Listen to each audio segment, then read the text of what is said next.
Make me big screen, Noise, for this intro. Oh, sure. Okay. Don't you have to edit that out?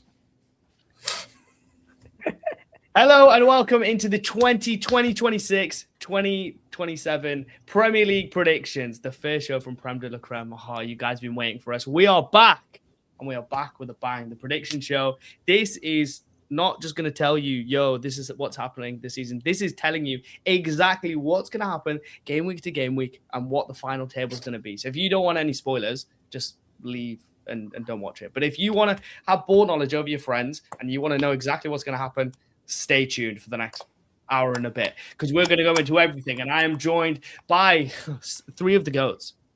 Decrease my size, Big Noaz A&T. Three of the goats, three men amongst mortals. To my left. Oh my God. Why? If we're going to start big. We're going to start with Big Noaz A&T. How are you doing, my brother? I am doing well. I'm very excited. If I have to summarize it, I'll be like, there's a mixture of emotions, optimism being one of them. Obviously, I'm a Liverpool fan. We'll get into it, but I'm so excited. The 2026-2027 season is going to be a season like no other. I'm telling you that for free. Strap yourself in. I'm strapped in. I don't know if you guys are, but oh my God. We started big with Noaz, and it doesn't get any smaller because we have a man with a new mic, with a new camera, with new action. Mr. Official Uzi Ahmed with a new leg. Woo! With a new leg.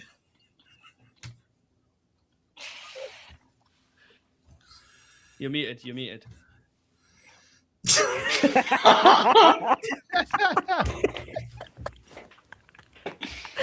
Oh my. Damn, Busters, it's good to be back. Full of optimism. Can't wait to see what this new season has in store for us, honestly. And finally, the bigger, and the biggest. Oh, he's joined me in Europe. We're worldwide, baby. We've got the current champion, not only of the Premier League, but of the World Cup predictions table. My guy, my brother, my goat. It's Mac Saeed. How are you doing, my brother? I'm good, my bro. I'm happy to be amongst the cast again. Like, I miss this panel guy. I miss seeing his face. I miss his small, plumpy face, bro. Just looking at him week in, week out. But most excited, I am a Premier League champion, and I'm here on the show. And I can keep that same title come next year, maybe. I mean. Well, good luck to you, and good luck to all in this season of champions. World champion, Premier League champion, former Premier League champion, and Man United. So let's get into this. So basically how this is going to go is we are going to go through 20th to 1st. We've all created our own list for the Premier League. We're going to have a joint table. We're going to discuss who kind of put what where, right? So who put Man United to finish first, Uzi. Who put Liverpool to finish 20th, Uzi. We're going to go through all of that. We're going to go through the joint table, what everyone thinks, what everyone goes through. And then by the end, you'll see the Creme de la Creme Premier League champion for 26-27. As I said, spoilers are all going to happen today. So strap yourself in. We will enjoy it. And of course, if we're starting with the table, we're going to start at the bottom. Starting from the bottom, now we're here. So we're going to start with the teams that are going to get relegated. So I'm going to go with the bottom two first, and we can kind of discuss. So in 20th, we believe that Hull City will sit at the foot of the table. Mac, Uzi, and myself all agreed that they're going to finish 20th. Noaz, he had them in 19th. So basically, we all think that they're not going to do very well. I mean, I'll come to Mac, because Mac is quite knowledgeable on the Hull City Tigers. Why do you think they have absolutely zero chance of making out of this league? Like the manager, I'll be honest, he tries to play an attacking brand of football, but we saw in the championship last season, they were on the front foot, but going that ways, the amount of goals they were leaking were absolutely bad. And they just sneaked it into the playoffs and got through. So I think it's going to be a very hard challenge going into the Premier League, and it's definitely going to be a step too high for them. Yeah. I mean, they haven't really signed anybody. I think they bought a guy for like 25 mil, and that was pretty much it. And I think they have made signings, but like I don't think they are signings that are going to elevate them. It's basically unknown signings, and it's going to take them a while to adapt. So that also won't happen. Noaz, what do you think about Hull? If you have any thoughts on them, I know you had them highest in 19th, so I'm expecting some big speech about the Hull City Tigers. No, I'll be honest, right? It's just I don't know much about Hull, but I do know more about who I did put in 20th. So with Hull, I'm just obviously they are expected to go back to the championship. I think I saw the odds on all of these, specific sites that do predictions for money. I don't know to say which side exactly. But I just think that the gap between Hull and the rest of the league is too much. I don't know. It's not like it's going to be a crazy gap between them and but I just say who I did have in 20th. I did have Ipswich in 20th, right? But I don't think it's going to be like Ipswich finished on 30 points and I'll finish at like 40. I think it's going to be very close. Might be like a 2-pointer, 3-pointer. So it's not like it's crazy stuff. I just think that Hull City for me just don't have the players. Like I can't tell you any key signings that Hull made to actually stay in the league. So just on that basis, like it's more about me not having enough information rather than having crazy information to say they would go down. It's just lack of information. So they could prove me wrong. Well, I think a big thing about, I mean, let's touch on Ipswich as well as part of this conversation. So we had them in 19th. And to be honest, these two, Hull and Ipswich, were in 19th and 20th for all of us. So, of course, Noah's had Ipswich in 20th. Everyone else had Ipswich in 19th. So there's not really much going on there. The one thing I would say is that with Ipswich is they've been in the Premier League before. And these yo-yo clubs, they get promoted. They spend when they get promoted. Then they release players like they did Amari Hutchinson. They got rid of Liam Delap. I mean, I wish they didn't, but they got rid of Liam Delap. And then they spent again a little bit in the Championship, and then now they've spent again, right? So they do this thing obviously as a yo-yo club, almost like spending for the Championship before you get there, and then spending for the Premier League when you get there. So I think Ipswich could be a little. Even though that's why I have them in 19th and not 20th, but I think they could be a little sleeper, to be honest, in terms of potentially staying up. Because we saw last year, right? I think 2 seasons before then, it was like all the relegated teams got relegated again, right? But last year, Leeds and Sunderland stayed up. Burnley kind of went out without a whimper, right? So I think there could be a place where Ipswich might potentially stay up. But yeah, man, I just don't know anything about the signers. I don't know anything about who they brought in. So I'm just kind of like, whatever about them, because when they were there first season, whatever. I think I'm Hamza on that one with Ipswich also. Like they could survive considering they got Gary O'Neill as a manager. Imagine Gary O'Neill left Strasbourg, who's playing in Europe, to come and coach Ipswich. I know it's his home, in England, but imagine coming from playing in Europe to coming and coaching Ipswich, bro. That's a big step. So he could do something for them, and Ciso at the same time is a big signing for them. He had a great World Cup, so can he transform that form into the Premier League? We'll have to see. So it's a bit of both. They could lose heavily, or at the same time, they could just stay up. Ozzy, what do you think about those two teams, Hull and Ipswich? You want to add anything to that? I just feel like it's the history of teams that come from the Championship. Some of them hit it big and they stay in the Premier as mid-table, or some of them just get absolutely bashed on a weekly and they get sent back to the Championship. Then it's like a recurring type of process. So I think they're in the Premier League now and they're going to get smacked back down. Well, we will have to see. We will have to see about them. But the team in 18th, interesting the team in 18th, because we have gone for an all-championship relegation because Coventry finished in 18th. Mac and Uzi had them in the relegation zone. Nawaz had them just outside, just surviving, and I had them in 16th, just surviving as well. So I want to come to Mac and Uzi first, right?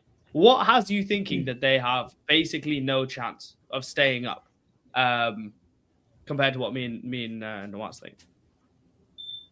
Oh, was it Nottingham Forest that went all out when they came into the Prem and they signed gang players, and then they managed to stay up. I'm not seeing that from Coventry or the other championship teams. They're not making well Coventry established spent players. over 130 mil, by the way. Yeah. Coming up. But not well established players like how Forest signed who was it? Murillo. They signed. Bro, they got couple of Owani. players, or even That guy Sunderland, can where grind it at the bottom. Sunderland, when they signed Granit Xhaka, they signed Robbie, they signed all these well established Champions League level players, to keep them afloat. Do you see the same output from the signing Coventry make? I don't think so personally. Well, let me read you out the players that Coventry signed, right? They signed Caleb Urinki, a centre mid from Nordirland for 27 million. They bought Carl Rushworth, the Brighton goalkeeper. They bought in Siddiqui Sherif from Fenerbahce for 25 mil to centre forward. They got a winger from Burnley. They got a centre back from Frankfurt. They got Awani, and they got Gustavo Harmer and Frank Onyeka. So they've got a mix of Premier League experience as well as some actual decent young players coming into the team. Yeah. And also they have Hadji Wright and Frank Lampard. So the Chelsea in me, obviously, makes me want to think that Lampard will keep him up. But Lampard's never taken anybody down. In fact, Coventry were there or thereabouts, and it wasn't until Lampard came that they just went over the top to come into the Premier League. So I don't think 3 teams will go down. I think Ipswich and Hull will. I think Coventry, especially if they get Mudryk on loan, which a lot of talk is that Mudryk will go there on loan. If they get Mudryk on loan, my oh my, I think Coventry could be a little problem, in terms of just being completely out of the relegation battle completely. I think that there's a world where that happens. See, the reason why I have them in relegation, because they remind me of Burnley. In the Championship, they blow the teams away. And we saw that last season when they reached 100 points. Coming up to the Premier League, it's going to be a big task for them. They play another team that plays attacking football, but league goals at the back. Can Lampard actually go and do the job? I actually don't think so. I don't think he's actually been in a position where he can say he can keep a team, even though he brought them out from the Championship, in the Premier League. The Premier League is a standard which is too high. I don't know if he's a good manager, because even when he was in the Championship, for instance, he took Derby from fourth to fourth. This is his biggest achievement. With Chelsea, he didn't do much either. So he did. We had a transfer ban. We lost Hazard, and he still kept it. He made Mason Mount. I can ask Uzi this. He made Mason Mount look like a top 10 player in the league, mate. He made Tammy Abraham get 15 goals in the league. We've got 25 more for Bukayo Tomori. That's all from Frank Lampard, really. His second stint obviously was horrible. And at Everton, it wasn't great, right? So I'm not going to behave like Lampard in the Premier League is like some orator of football when he's not. But he's proven in the Premier League that he can get stuff done. And I think with Coventry, man, they've been back. They've had players that were good on loan, stay with them now. I think it's going to be... honestly, I think Coventry could be a little problem, especially for the likes of, for me personally, the likes of your Sunderland, your Leeds, your Forest. I think they could be a problem because Coventry could just finish 13th or 14th. I think they really could. They could, but defensively, who is those guys that are going to iron it out for them? They don't have that name that... I know they've got a cohesive unit, but they don't have that name that stands out, which is going to be that leader to pull them out of the scraps. That's my main thing for putting them down in the relegation. There's no one there that's going to actually try to bring them over the line. But must remember, we're not saying Coventry need to accumulate that many points. I think West Ham went down last season with 39. I think Coventry obviously coming up as what do you say again? It was a Centurion season. Got 100 points. The championship. And then I personally like their signings more than any of the other promoted teams. Hamza mentioned all of the signings. I think it's a good mix of Premier League proven players, and even like Amanda, for example, good centre back, and then Onyeka, good defensive minded midfielder. Maybe that can be the signings that allow them to not leak in as many goals personally. But I know that the fixture computer hasn't really been kind to them because they do take on Arsenal on the opening game, and I think the first like 3 or 4 games also is like tough. I was doing my FPL today and I was just seeing like maroon red, bro. I was like, hey, commentary, don't get any commentary players in the first 5 games, bro. But yeah, I think Lampard, the story for me for commentary, obviously coming up for the first time now since 2000, literally my whole lifetime. Commentary hasn't been in the league since I was born. I have nothing to do with it. I'm not associated. But I think the storyline is Frank Lampard's redemption arc. And I don't think it ends with him just getting commentary promoted. There's another chapter keeping them in the Premier League. Well, we will see. We will see about commentary. But yeah, technically, we all think that the 3 promoted teams are going to go down. So there is that. Now, moving into 17th is a team that one person had in 13th and a couple other people had in 17th. And that team is Sunderland. So we think that basically the European journey is going to kill their season. So I had them in 17th, Mac had them in 17th, Nawaz had them in 15th, and Uzi had them in 13th. So, Uzi, why are you so high on Sunderland?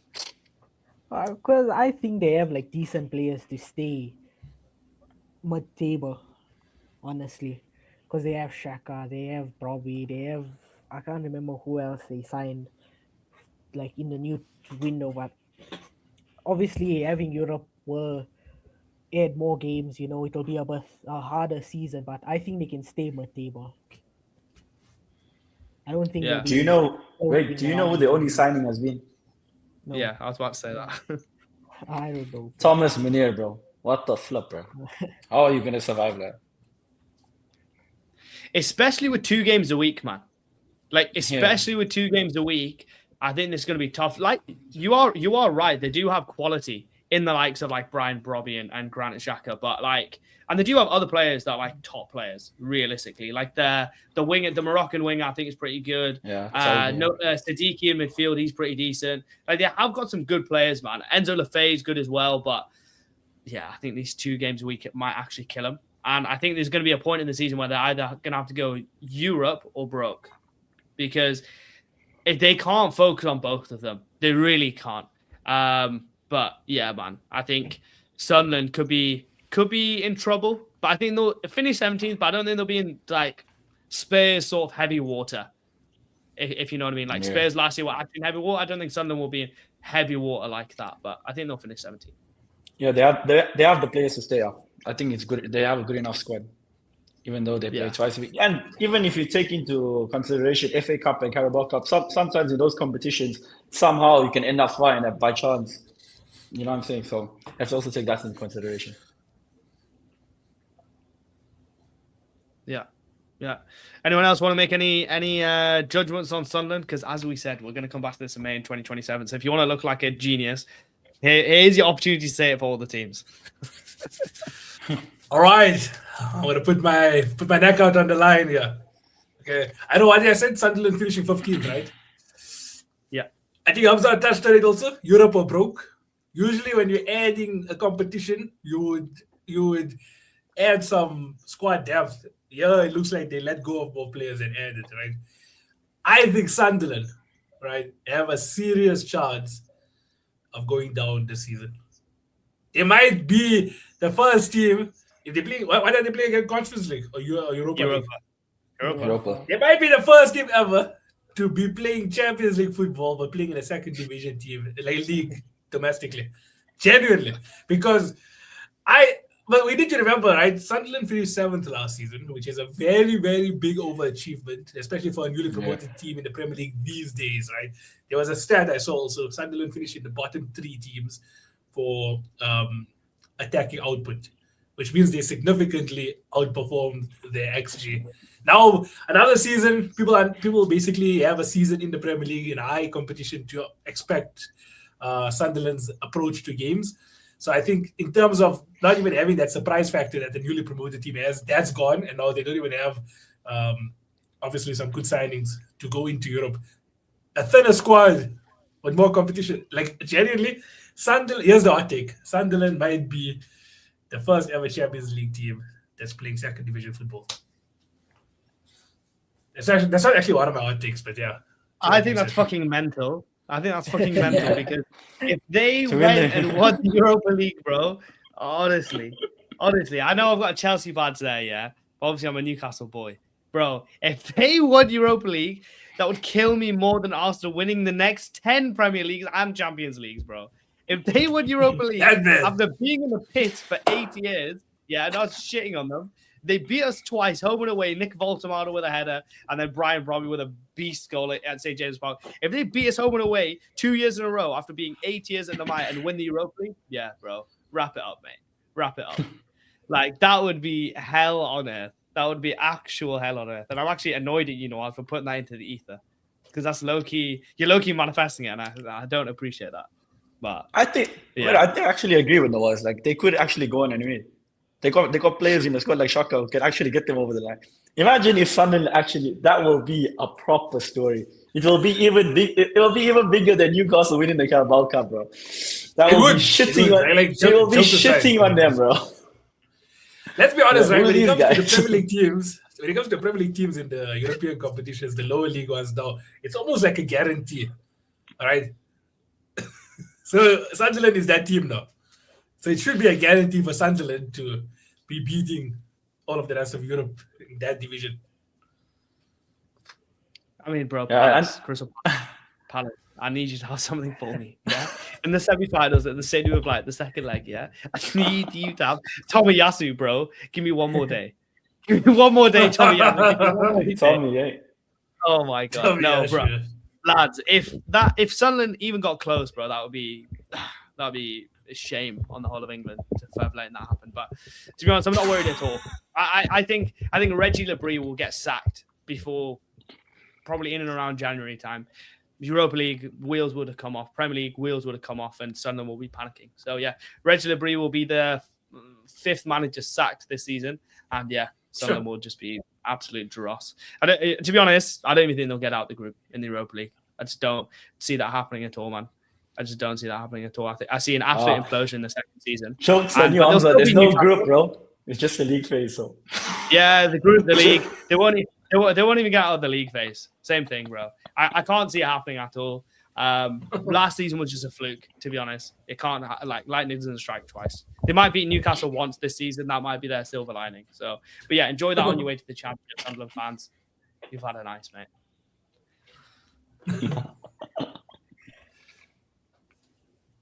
But moving on to 16th. So in 16th, we have a team that Mac put in 16th. Uzi and Nawaz had in 14th, and I had an 18th. And this is the team that I think have a real possibility of second season syndrome. And that's Leeds United. Obviously, at the helm is Daniel Farke, right? Daniel Farke, obviously, is the king of getting relegated from the Premier League. Yes, you may have escaped relegation once, buddy, but you ain't escaping twice. I think this year, Harry Wilson, Daniel James, Dominic Calvert-Lewin, and the boys will get relegated. But yeah, I'm going to go to Uzi first, man, because obviously you and Nawaz had them highest. What has you so high on Leeds this season? Bro, they just got the dog in them. They showed it at the back end of last season. I think they can scrap it out for a mid-table position, honestly. That's why I don't see them getting relegated. Because when was it? That last couple of fixtures, they were beating or drawing they were beating most of the teams in front of them or getting a good result. So that's why I think, like you said, second season syndrome. If they don't do that, then they could probably get relegated. But I believe they can stay mid-table. I think a lot of things have to work for them, though. Like, Dominic Calvert-Lewin has proved for years that he can't do it in the Premier League, right? He has one decent season. You think he's going to do it again? You know what I mean? Like, not sure. Especially when your star midfielder is doing YouTube videos rating his players, rating his teammates in New York, bro. What is that about, right? So when you got your midfielder fucking around and you got Dominic Calvert-Lewin up front, you got Daniel Farke on the bench, I think, bro, this is just absolutely... They could finish 20th, to be honest. Like, I can seriously see Leeds get absolutely demolished this season. I don't even know who they've signed. I haven't heard any noise from them. Leeds, man, I just think Let me tell you who they signed. Let me tell you who they signed. Two good signings. I know they got Wilson. I don't know who else they got. Bro, they signed James Trafford. Yeah, for 40 45 million. million. How they signed him for 45 million, I have no clue. But 45 million, I think that's a good signing for them. I think that's the one signing that might actually keep them in the Premier League. Yeah, that's the one signing that might keep them in the Premier League. Like, but they going lost forward, their biggest player they lost. Yeah, I get that, but like going forward, you don't see anything. That's what I'm saying. Trafford is going to be the key player to keep them in the Premier League. And I think defensively, they also signed Alvedi from the Bundesliga, if I'm not mistaken. Yeah, So- Alvedi, on a free. Yeah, so defensively, I think they would be solid, but going forward is going to be a massive issue. So that's why I just have them. I have them in 16. Yeah. I think I have to add also that like Daniel Farke, I think I don't think it will be a second season syndrome. I just think it will be such a boring survival. I think the three teams that will get relegated will allow a team that finishes 15th, 14th to still flirt with like a high 30 points, low 40s. So I think there'll be a gap between the relegation and the rest of the, let's say 17 up until 14. Like those teams 17 to 14, they can do whatever they want as long as they get above like 40 points. It's fine. So I think Leeds will be one of those teams. I think Trafford will allow them to concede less goals. I think Harry Wilson will allow them to score more goals. I think Daniel Farke isn't that good of a manager, which makes me say that this is just going to be a boring I just want to touch on something with Farke, okay? So basically, last season, the difference was why Leeds actually stayed and played that type of football. He abandoned these whole principles of like the whole attacking type of football and going forward. He basically changed to more of a defensive mind to adapt to the league. So if he does the exact same thing this year, adapt to the situation what he has, that's what he could stay up. I mean, conceded the fourth most. Ateta is influential, bro. Shit. Only West Ham, Burnley, Wolves, and Spurs conceded more than them, right? So you say you went to the defensive solidity. The reason why he stayed up was a change of shape. It didn't really help that much. But Dominic Calvert-Lewin and the other dude, the guy with the braids who scored against United, those two, Okafor, right? Him and Okafor got them. I think it was like I saw a stat was like they won them 27 points or something like that. Like their goals got them 27 points. Hamza, on that day, 1 minute. Down to earth. With that day, also let's not forget how many throw-ins they scored from. That's how Dominic Calvert-Lewin got most of his goals. Ampadu literally from either side is literally launching them in. Imagine how many. Listen, Arsenal hasn't scored from a throwing, okay? Yeah, I appreciate it, but we haven't scored from a throwing. That's what I'm saying. Ampadu, that guy's throws are ridiculous, bro. Is Tanaka still there? Because if Tanaka is still there. They have a decent team. With Dan James. I think it's Daniel James is still. I mean, they have a team that literally screams out 15th, 14th, 15th. I don't know, man. I think Leeds. I think this could be. They could be an interesting team. They could be an interesting team to watch. To be honest, but we will see. We will see. Does anyone have them like what? Does anyone have like a crazy ceiling for them? Does anyone see them finishing like, if everything goes right, finishing like 8th or 7th or something like that? Or no? No. Conference League. I would say Conference League. Yeah. Because I don't think they got good. I mean, I was not saying like ceiling, right? Like I don't think anything higher than Conference League, but I think if everything goes well, I think Calvert-Lewin having a 15-goal campaign, Harry Wilson also providing and scoring, and maybe having a 7-goal, 7-assist campaign. Trafford is a very good goalkeeper. People are forgetting how good he was just because he sat bench for one whole season. I think if things do go well, Leeds can definitely finish in Europe. What did Leeds cover last season? 14th. Yeah, I think that's their 47 ceiling, bro. points. I think that's their ceiling. I don't think they can beat that. And also, the thing I want to say about James Trafford is people forget half of his price tag is just English tax. Because what has the brother really done in the Premier League? It was real talk. Done nothing. He did have the opportunity. Like in the Premier League, he's actually done nothing. It's no fault of his own. Well, I mean, a bit to his fault. And he was very good in the Championship. But what has the brother done in the Premier League? You know? Yeah, I agree. And also, but youth football-wise, remember how good he was for England? I think he helped them win the Euro season. Bro, Liam Delap in youth football was prime R9, bro. I will have nothing about youth football, mate. Him You and know, the Tosin, club bro. of- Honestly, that was Carlos Alberto at the back, Prime R9 at the front, bro. That was just cheeks and ass, bro. Cheeks at the back, ass at the front. That's what it is. Yeah. And also, Leeds finally got rid of Melier, by the way. He was ass. I think he went to some club. It's Yeah. a meaty team. Yeah, But we'll some get to meaty that team, meaty yeah. team very shortly. But let's move up to the table. So I think the final team in this sort of relegation battle that we kind of agreed on was the team that we have in 15th. So in 15th, we had Nottingham Forest. Nawaz had them getting relegated. Uzi had them just outside the bottom three. Mac had them in 8th, and I had them in 15th. So I want to go to Mac first, kind of before we go to Nawaz in the relegation. Why are you so high on Nottingham Forest? I think I had him 10th, by the way. But anyways, Oliver Glasner, bro. He's 10th, sorry. that manager. Yeah, he's that manager where Nottingham Forest just screams 3 in the back on all bases. And they one team who can pull a job. Bro, Morgan Gibbs White, that guy, how is he not being snapped up by anyone in the Premier League, in any other big club, is a joke. Because he can do things, bro, which are insane. I know Spurs are still linked with him, but I doubt he's going to go to Spurs. But they got Gibbs White, like I said. Omari Hutchinson could be a problem this season, even though last season he was getting into it. But this season, I think he could be a problem. And then the normal, Yates, Chris Wood. What's the other guys in the back? What's that Serbian guy's name? Milenkovic. Yeah, Milenkovic, bro. They got the players to do it to stay up. So I think mid-table is perfect for them. And Oliver Glasner, we've seen the type of football he's played. And I think he can guide them to a 10 finish. I think that's the big one. The Oliver Glasner factor. I think that's a huge one. And obviously the fact you have Morgan Gibbs White, I do think he could leave before the end of the transfer window. I do see that happening. And to be honest, I could see him going to like either top 6 club or a big team in Europe.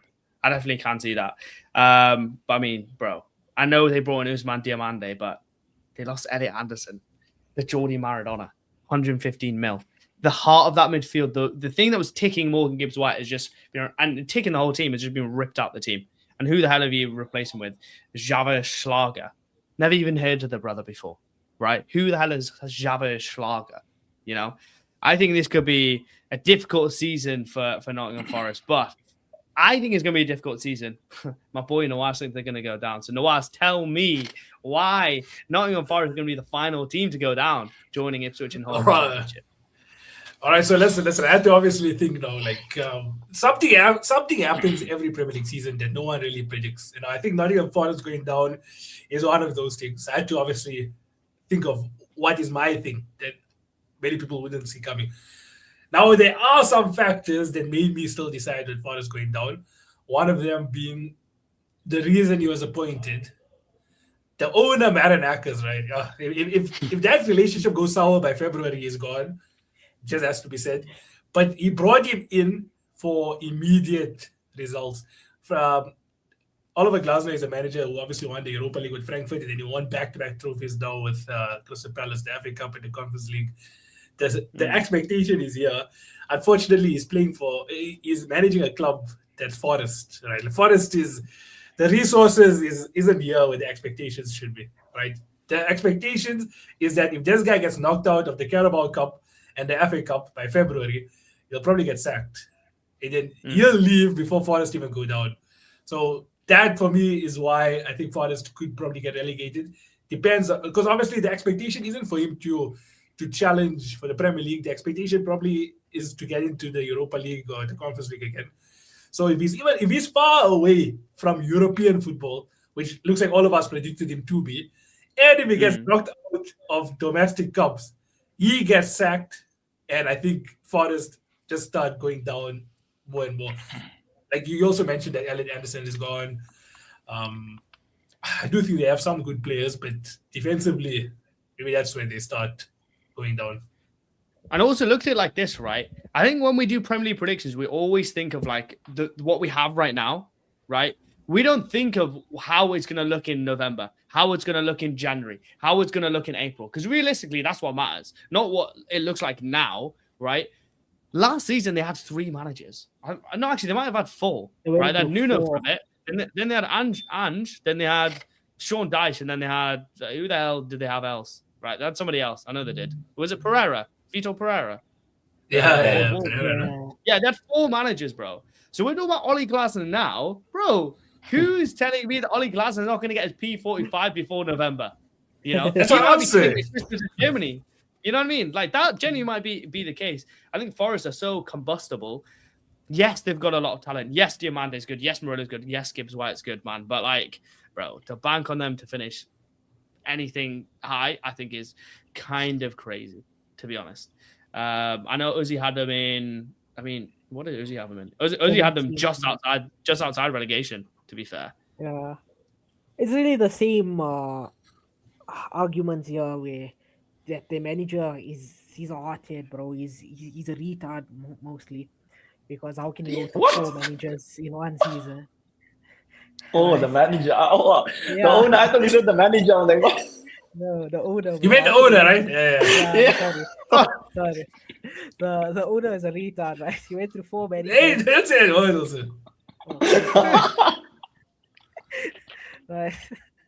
He went through 4 managers in a season, bro. And they finished like 4 points off getting sent to the championship. So if they do end up sacking Glasner before January, I think they just survive like by that much. By the way, also, I don't know what his history is with like the hierarchy and stuff, right? But when you listen to his interviews, he's very like blunt, you know. So if things don't go his way, which sounds like the only signing he's got now is that Gustavo Sa and Diamante and some other bra for free. Well, I think in January he needs reinforcements, right? Let's say he's in one of these cup competitions and he needs reinforcements and it doesn't even come. Then it doesn't even have to be football. That's the reason why he leaves. It might be things off the pitch. So who's to say he doesn't vie himself, bro? But like how with Palace, they sent his captain away. And also he had issues with the ownership, so that's why he chucked from Palace and stayed. So I'm saying, who's to say, come December, him and this brother have it out in the office, and he decides to pack his bags and go. No, 100%. I think it's an interesting season for Forest. But the one thing I would say is obviously, as challenged as Mr. Marinakis is mentally, he's got the job done 4 years in a row. Since they come to the Premier League, they're not being relegated, you know? So there must be something going on there where they know what they're doing. So, yeah, that's what I mean. Personally, I had them in 15th. That's why I had them there, was because they had the nous of, even if when things go wrong, he finds a way to make it right. Like, look at Gibbs White. Gibbs White was basically in a Tottenham shirt. He was basically an N5. But then he went, you know what? No, I'm going to get you on this pitch, a random pitch in Athens, and I'm going to have you stand right next to me and call me Mr. Marinakis and sign a contract, you know? So, yeah, he gets the job done, I would say, Mr. Marinakis. So, yeah, Mr. Marinakis, if you're looking for some social media guy, then just shout me in it, because I'll protect you. But anyway, moving on to the next team. So that's 15th. Now we're kind of moving into a group of teams which are sitting a bit kind of outside of relegation, right? So, in 14th, we have Fulham. Mac had them in 10th. Ozzy had them in... No. Mac didn't have them in 10th. Mac had them 15th. In 15th. Ozzy had them in 12th. Nawaz had them in 8th. And I had them in 14th. So, Nawaz, I know you like the back of my shoe. And before I got the predictions, I knew you were going to concoct some nonsense on Fulham, right? But just tell the people why Fulham are going to finish just outside of the Conference League. Yeah, you can see I did a couple of these like neck on the line odds here. No, I think it's more so the manager than the players. I know Gonzalo Garcia signed off from Real Madrid and stuff, right? But who signed him? The Real Madrid manager from last season. Excuse me, what did I just hear from this brother's mouth? More so the manager. Okay, go on. He finished second in La Liga, right? Which actually isn't anything new these days for a Real Madrid manager. But I think listen, Garcia is someone that you're gonna have to just have stocks in, right? And have to hope that he does well because he only had 9 starts in La Liga last season.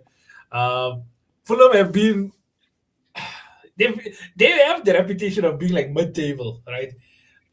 I just think that this season, because of how the floor has dropped lower, Fulham might have opportunities to get more 3 points, right? And then maybe Arbeloa can have games against the bigger teams where he avoids defeat, and then that's what allows him to gain enough points to be finishing 8th. So it's more so I think Arbeloa, I'm hoping that he's a good enough manager that can get points over the bottom feeders and avoid defeats against the top.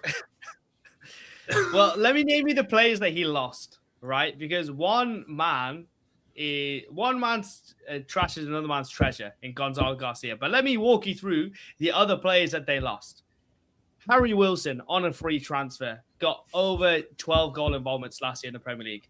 Sasha Lukic, who's been a mainstay midfield for Fulham for years, right? Gone to Ipswich actually. Issa Diop started in the World Cup for Morocco, out. And Raul Jimenez has gone to the Championship with Wolves. So when it comes to losses, bro, especially those first 3 names, Harry Wilson, Sasha Lukic, and Issa Diop, bro, like these are not small losses, right? And I know they signed Shea Charles, I know they signed Gonzalo Garcia, but I mean, man, these lot, and you're talking about Arbeloa, bro, that brother, what has he done? He was there for like 3 months, did jack all, yeah? I mean, what was he meant to do, really? Was it like, I've seen nothing from him, which makes me think, yeah, they're going to be good. Bro, they lost Marco Silva. Marco Silva had made them like actually a Premier League solid team. Bro, I remember 2018, right? For years, they were just a yo-yo team. Up and down and up and down and up and down. They would go to the Championship, slap everyone up, come to the Premier League, get slapped. Go to the Championship, slap everyone up, come to the Premier League, get slapped by everyone, right?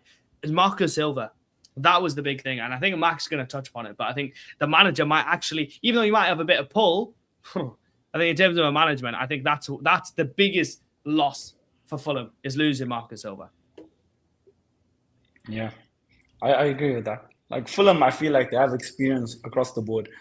But the signings they've made, okay, there's one I'm looking at. I don't know if you guys seen the midfielder Cesar Palacios from Madrid they signed.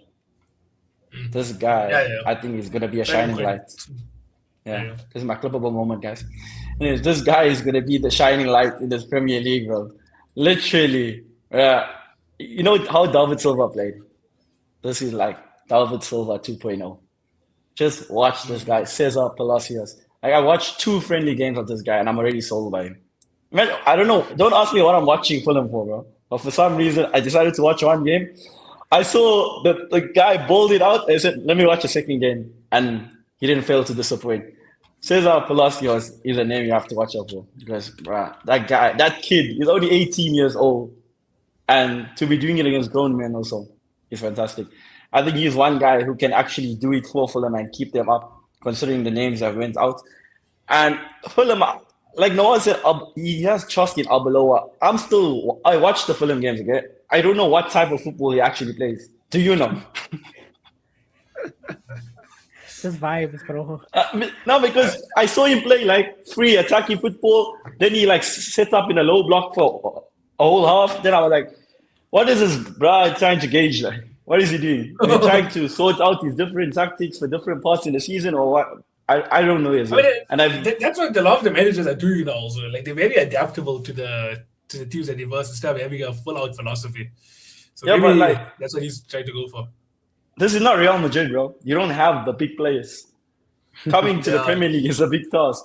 So to make them perform and get the best out of them, I don't know. Yeah. I think midfield-wise, they probably could do with more defensive-minded midfielders. Because I think who's their midfield there? I think it's the Reed, it's Sanderberg. But attacking-wise, like Oscar Bob had a very good season, right? For like a good World Cup, I mean, for Norway. I thought he was a shining light. So you have Oscar Bob there, you have Garcia there, you have Palacios there. There's your attack basically, and then you have some experienced guys in the Premier League, like Awobi is still there. Who else is still there? I think that Muniz is still there. Company, if I'm not mistaken. Yeah, Muniz Yeah, is still Muniz there. is still there. So I think their backline is very underrated. You still got Robinson, who was one of the best Bruh. left backs, if not. You got arguably the Bassi. top left back. That guy Yeah, is Bassi is horrible, bro. Yeah, he's a bit He's questionable, but horrible. still, you partner him up next to Anderson, and then you got Tete. Then I think that's fine. I think it's a good enough team that can still challenge. Yeah, Depends but on how even they get their momentum.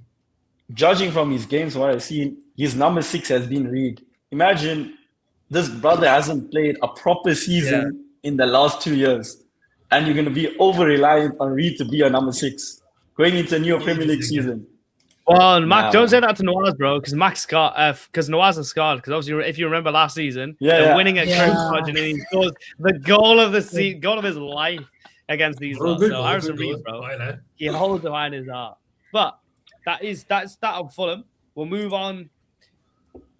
I'm thinking whether to just group these teams together, unless you know what, I'm going to group the next 4 teams together. Okay, just for time aspect. If you guys want to touch upon them more, then feel free to do so. In 13th, we had Everton. In 12th, we had Palace. In 11th, we had Newcastle. And in 10th, we had Bournemouth. Okay. The highest somebody had was Bournemouth. Somebody had them in 7th. That was Uzi.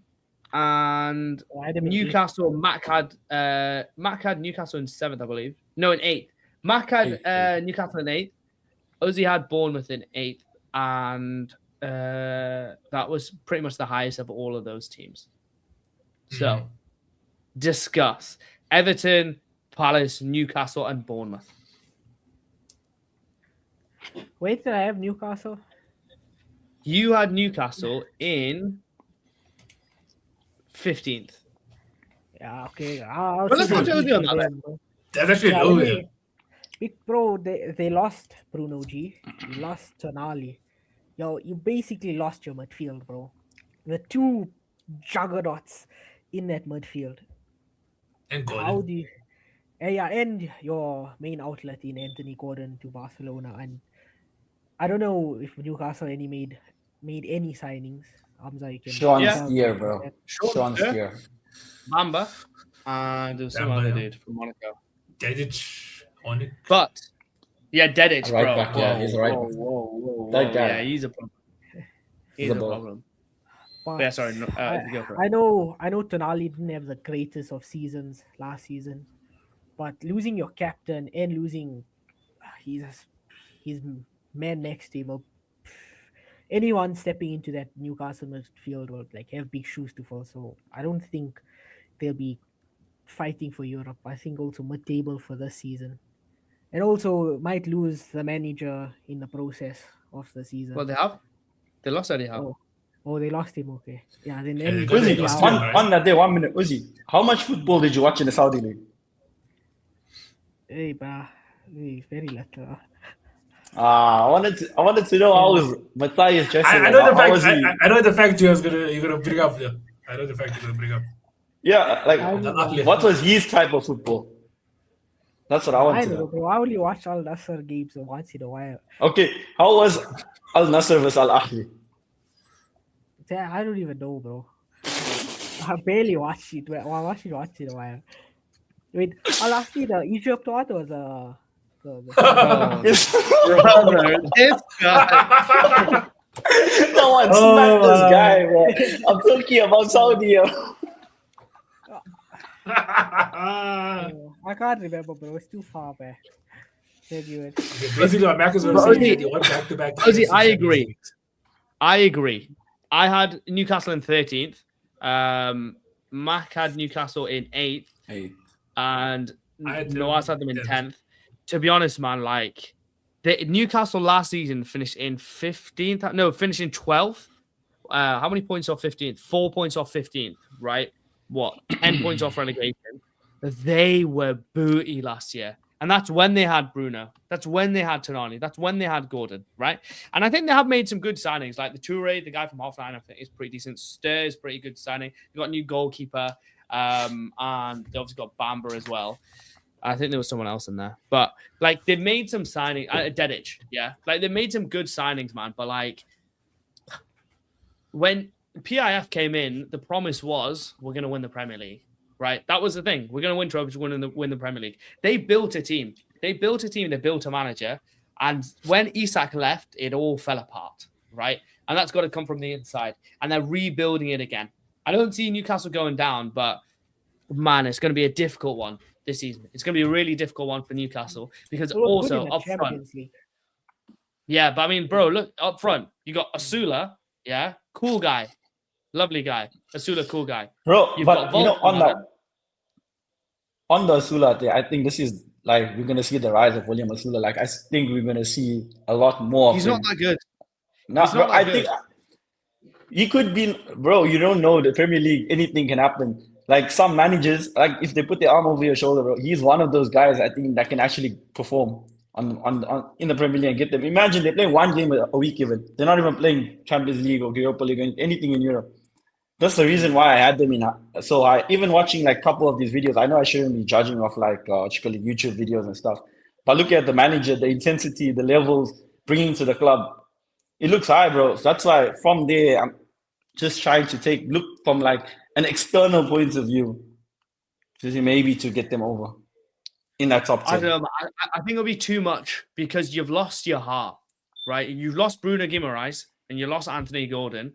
As much as I didn't rate Anthony Gordon, it was great sales, to be honest. It's great to get 75 mil for Bruno. It's great to get 70 mil for Gordon. It's great to get 100 mil for Tonali. It's great, right? And to be fair, they did everything they could. They brought in decent-ish replacements, you know, that can build and grow into good players.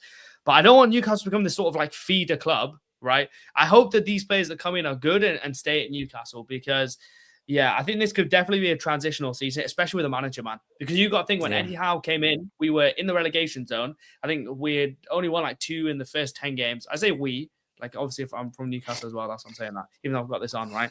But that was like, I think the manager thing is going to be a big thing. And it can go either way. And I hope, Mac, it goes the way that you're explaining it. But I'm very pessimistic based on what happened last season and the fact that we've lost like the heart and soul of the team. Basically, we've lost the whole spine within 2 windows. Isak, Guimaraes, Tonali, Gordon. The only one left really is Lewis Hall and Chow.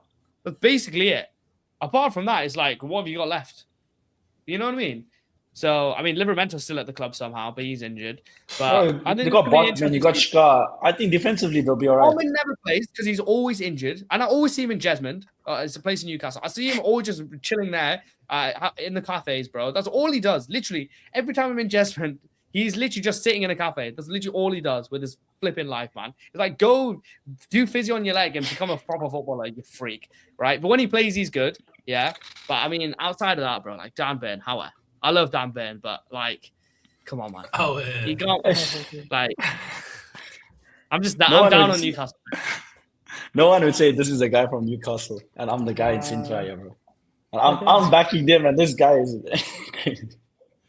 Wait, I don't see Newcastle as an 8th place team anyway. I see them either like 4th or 12th. They're not an 8th team, bro. St. James's Park, if you're good, right? So you get to 4th, or you're shit and you're shit. And you get to 12th. You're not an 8th team, bro. Newcastle are not an 8th place team. They're either really good or just like mid or shit. But I think there'll be a problem. I think all of the 6 signings that you made also, they were all like 25 and younger. So it's not the team that's there right now might be a good team in the next year or 2. But right now, I think just mid-table, bro. Like, try and see if we can get FA Cup or Carabao Cup. But in terms of the league, I don't think there's enough consistency there. But obviously, the manager is the wild card, you know. Like, he's a very young manager, got some good experience now, winning the Austrian League twice. Some Cristiano Ronaldo FC. Yeah, some Cristiano Ronaldo League, Champions Leagues and stuff. So, he's the wild card. Nah. I don't know, man. I think a lot needs to go right for Newcastle. I don't see it, to be honest, but... Yeah, and then obviously I had Palace, Everton, and Bournemouth. I mean, did anyone really want to say anything on any of those teams? We can skip past them if you want to, but we can touch upon them. If I think Bournemouth would have probably made it in the Champions League, but we stole their manager. So no, but they got Marco Rose, bro, Coach Dortmund. To That watch. sounds like a drink in a French cafe, bro. Marco Rosé. Come on. We don't care about you, man. His style is basically the same as Ariola, so I don't think they even have a transitional period. It's just straight in, lock in, bro. So I don't think Krupi's Bournemouth injured have a for the problem. first part of the season, is he not? Not sure. Oof, is it? I'm- I think Wonder Krupi's do injured. understand him. Krupi's injured. Obviously, you got Ryan there. Like, you got some good players, man. But yeah, I think everyone had them. Who had them in the lowest position? I think it was Bournemouth. me. The lowest was 14th. I The highest had was 8th. Okay. Yeah, it was me. Uh, I who I had had them 14. 13th. Nawaz had them in. No, 13th. Mac had them in 14th. And then I had them in. No, Ozzy had them in 8th. That was the biggest disparity. Yeah, I don't think they're gonna score goals. That's the pure reason why I had them in 14. Interesting one, because bro, they could have a terrible season. The whole team gets pillaged next year. Evan Nielsen, Yep, they Krupi. actually one team who could actually go down due to the high look, can you? expectations. Yeah, due to the high expectations. Yo, I think Bournemouth is a team that actually it's not about meeting expectations, but more proving people wrong. That's Bournemouth Well, FC for you. plus they got such a bad kit, man, with a big vitality circle. Yeah, it's so ugly, man. Whenever I No. see here we go, I skip through it because I'm like, it's so ugly. I don't even want to look at it.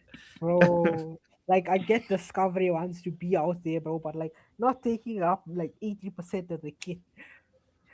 Now I blame who's the thing? Who's the sponsor? Umbro, Umbro, I no? think. Umbro. It's Umbro. I blame them for making that black circle around it also. Like they makes the sponsor even 2 times bigger. God. Yeah. Oh, But man. yeah, that is everything on Bournemouth, Palace, and Everton. I mean, Palace, bro, 12th. They're just meaty. I That's think Palace and Everton is literally the same thing. Good defensively, but going forward, nothing. I mean, Everton, bro. The only thing I would say is like they got the good side of the deal from the Brennan Johnson, Dwight McNeil deal, and obviously got Tyreek George. And I do want to say Tyreek George, man, like this guy, Tiano Barry's been hyping this guy up, and I'm glad Tiano Barry's been hyping him up because he goes 25 mil. Is that it? 25 mil only. This brother is this brother is crazy. Honestly, Tyreek George, fucking hell. Like a part of me it died inside when he left because the way he strikes the ball, bro. Honestly, I think maybe only Dominic Szoboszlai strikes the ball better in the league than this guy. Like the way he hits the ball is like absolutely ridiculous. If you see his goal against Lincoln, absolutely smacks that. Like the way he breaks the ball. I've never seen a ball get Has this guy not heard of Victor Jokers? Shut up, man. Yeah, God. shut up. Right? This guy. But honestly, Tyreek George, I think, could be an amazing signing for David Moyes, right? He could be like your Kevin Morales, Tim Cahill sort of signing in terms of just like a bagsman for a very defensive team. Like that guy is clinical. He scored a really good goal against Fulham for us, and he scored a good goal against Lincoln. And like he just didn't get opportunities at Chelsea, but I think he could be. Oh my god, he could become a player. Genuinely, Tyreek George could become a player, but we will see on that one. But we will move to the final 2 teams outside of the European zones, and then I think the energy will get a lot higher as we start talking about the European teams. So we have in 9th position, we have Brentford, and in 8th position, we have Brighton Football Club. So the highest those teams were, so the highest somebody had Brighton was 8th, the lowest somebody had was 12th, and Brentford, the highest somebody had was 7th, the lowest somebody had was 13th. So I think it was Nawaz had Brentford in 7th, and I had Brighton in 8th. So, yeah. I mean, Nawaz, if you want to say anything, you can. But in terms of Brighton, I don't really have anything to say. I just think Igor Thiago will be meaty this season. He'll just be bums, bro. He was horrible at the World Cup. He'll be horrible in the Premier League this season also. Don't talk about the World Cup to me, bro. I'm not trying to think of the fact that little twat, stunk up the bench all tournament and João Pedro didn't go. So he had one game. What an idiot, bro. He And then they had got one boned by game, Norway, bro. and You know then- how happy I was when they got done by Norway? Little idiot, man. Why would you not take João Pedro? And then Neymar tried to beef the goalkeeper. Donkey, bro. Honestly, Brazil. Schmucks. A lot of them. I think with Brentford, they exceeded people's expectations last season. No one expected them to play the type of football they played, and with Thiago especially, like We know the whole myth about him scoring goals and penalties, blah blah blah, whatever. I don't think it's going to continue into the next season. The manager is good, but Brentford, I don't see much from him this season. Yeah, I agree. I mean, Brentford, Brighton got a couple good signings. They took in their centre back from Tottenham. They took Stroud from Leeds. Had a couple good players come into the team. I think About to they'll lose just be. Baleba. Yeah, but I mean, Baleba didn't really play all that much last year, so Yeah, he But was Yeah. very how injury prone. are they signing him for 60 million, bro? 60 Bro, million. they wanted 100 last season. They are scamming us so much, bro. well, they're hoping that's a Casemiro replacement. But yeah, we'll move on from Brighton. Bro, and Brentford, wait, and one we're more thing. gonna- Did you see the bras here? Nah. Nah. Carlos Go Baleba. No, not Baleba, bro. I think. Brighton's coach, what's his name again? Oh, Ursula. Yeah, he did something. Yeah. I thought he was Yeah. Zealand or something. Right. What's wrong with him, bro? One season in the Premier League. One season in the Premier League got him like that. Or two. 2 seasons in the Premier League and he's just absolutely khalas, mate. But hey, let's not forget also, they also play European football, so he could catch up with him. Yeah. Even though Could do. it's Conference League, but still. Brighton. I just don't see anyone behind Yeah. them really catching him, to be honest. Really. I But yeah. think their team is just flexible enough to stay around the 9th, 8th place. They haven't lost Danny Welbeck to Chelsea or someone yet, no? Or have they? Yeah, I don't Oh, even think I that. didn't think sarcastic. Yeah. Sarcastic. Yeah, the way that was positioned was so weird. The delivery on that was crazy. No, but like, I remember seeing something, and I don't know if it like was completed or Yes. whatever. Is Yeah, it's Both of completed, them. bro. Official picture. Brentford and Brighton, bro. Henderson and Welbeck to Chelsea. Yeah. Yeah. So like, But Brentford did sign Leon Schuster's son, though, is it? who's that? Yannick Schuster. But don't the know. South Africans should know Leon Schuster. Come on. Yeah, I I don't. was gonna say that. I was We gonna say know who this that doesn't is, sound bro. like- I don't know who's Yannick Schuster. Oh, Yannick Schuster's the actual guy they signed for 15 million. But I don't know much about him. I think he came from the Austrian league. Jaden Anthony came from Burnley, obviously. I think Jaden Anthony was one of Burnley's really good That players. guy is so shit on every single level you can think of. He was alright, bro. He was I alright. shit that guy. Harsh. But yeah, Reality. I think that's right. Yeah, there's nothing else really to add. I mean, I put them what? 8th. You put didn't put them high, who? yeah. Brighton. Brentford, I think. You put Brentford in 7th. You had them in Conference Yeah, League. sure, that's a And you had European Brighton spot. in 12th. Yeah, I might actually want to swap them eventually, but I think Brentford. The reason why I probably put them there was I actually didn't mind Keith Andrews' style of play last season. KOD, I think, might also be one of those players that makes a move at the end of the season to either Manchester City or Liverpool. Yeah, but I think maybe him adapting to the league so fast also. I'm hoping that he can do even better now in the second season. If I'm not mistaken, right? I'm not throwing shade here. He did get promoted from being set piece coach to actual coach, right? Yeah. That is the matter right now in the league. So I think let's see. Let he can actually become even better and add more tactics to his game. Top of that. Well, we will see. Time will tell. I mean, they don't have Europe, but I think Brighton do, so it could be an interesting one that. But we will move into the European places. So 7th onwards now, right? So I think we know the teams that are involved, right? Just out of power of deduction. But we will go into 7th place. And I'll be honest, the rankings from here are probably not what you expected it to be. Okay. After this. Okay. So in 7th place, this team's highest position was 6th. Their lowest position was 9th. Who had them in 6th? Well, Two people had them in 6th, one person had them in 9th, and one person had them in 3 and 6, 1 in 9th. That team, Aston Villa. So, why are Aston Villa going to finish 6th, Mark? Why are they going to finish in the top 6? Emery, bro, he has the experience in the Premier League, has the experience in Europe. He can easily maintain it in both places. So, 6th place, I think, is about the best position they can finish. There's no higher ceiling than that for me. You know, I literally got nothing else, bro. He's a butler. Yeah, bro, you won. Bro. He's Yeah. been saying that. He lost. We wonder, He yeah. lost Ezri Konsa today. He's lost Morgan Rogers. He potentially, right, could lose Ollie Watkins, right? And he lost somebody else that was Tielemans. important to that team. Tielemans. Tielemans, yeah. He's lost 4 players out of that team, which are like essentially the heart of the team, right? And Emi Martinez is probably not going to start anymore. It's going to be the new lad, right, from Parma. So I'm surprised no one had him lower, to be honest. No, but did you see the 17-year-old striker, Maggio? That guy, bro. One game, bro. Bro, it's not only this game. You must look at the preseason games, bro. This guy Yeah, but is solid, bro. But he's still what 17, bro. Yeah, Who gives a like, shit, bro? He's better than all United strikers, bro. Yeah, No, but they- for a league they season, won't- bro. They won't run him into For a the whole ground, league bro. season, what are we talking about here?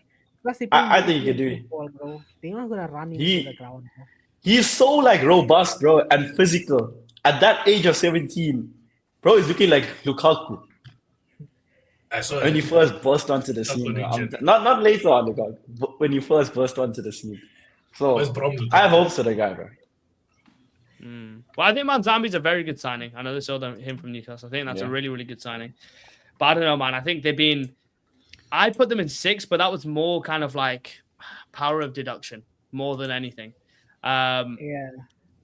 But Even yeah, João Gomez him in- was a good signing. Yeah, João Gomez is a very good signing. He's the little rat that they need. So I think Yeah. he won't replace Tielemans, but he'll just make the team a bit more ratty.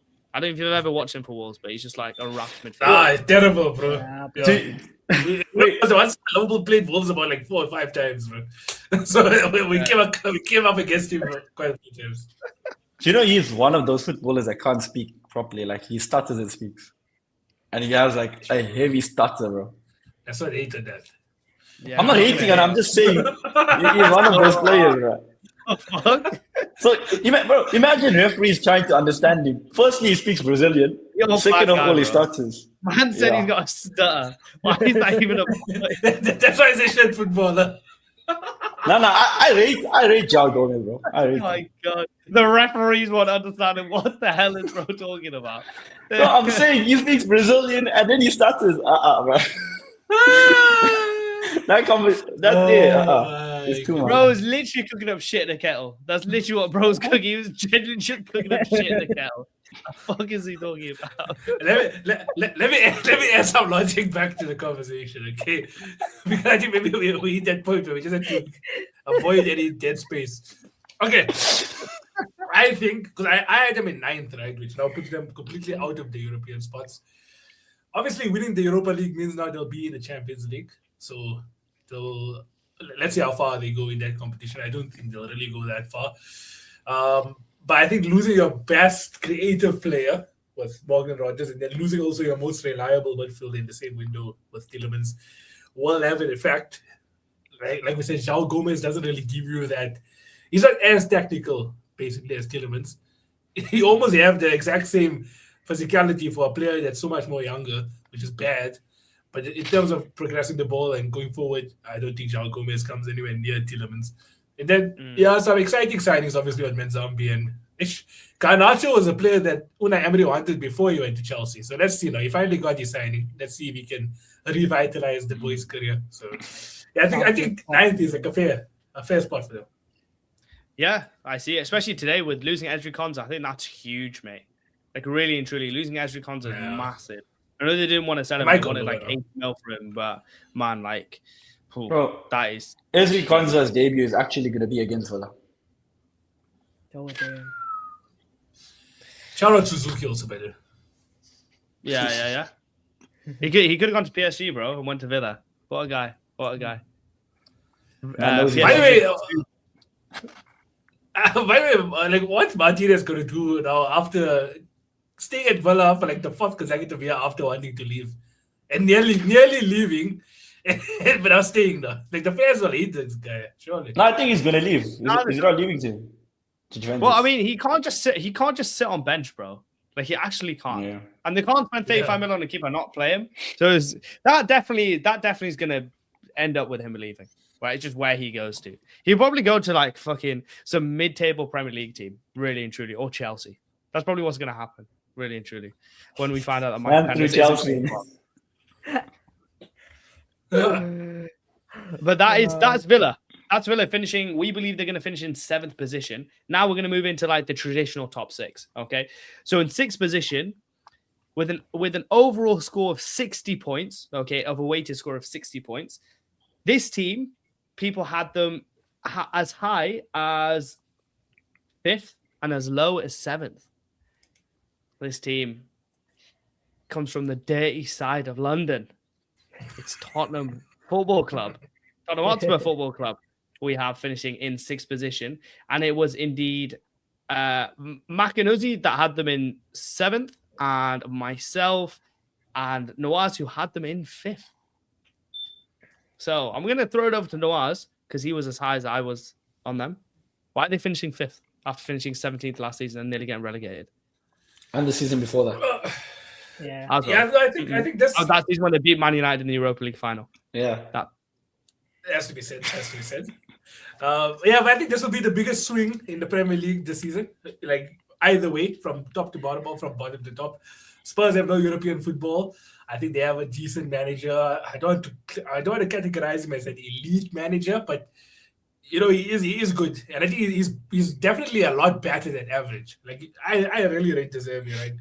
And now he has a full preseason behind him as well. A midfield that's been completely rebuilt. No pushovers, bro. Like Tonali, Matheus Fernandes that Manchester United really wanted was their target signing. Some defensive good signings in Van Acker, Robinson, Senesi. I think generally this rebuild allows them to go from 17th to 6th.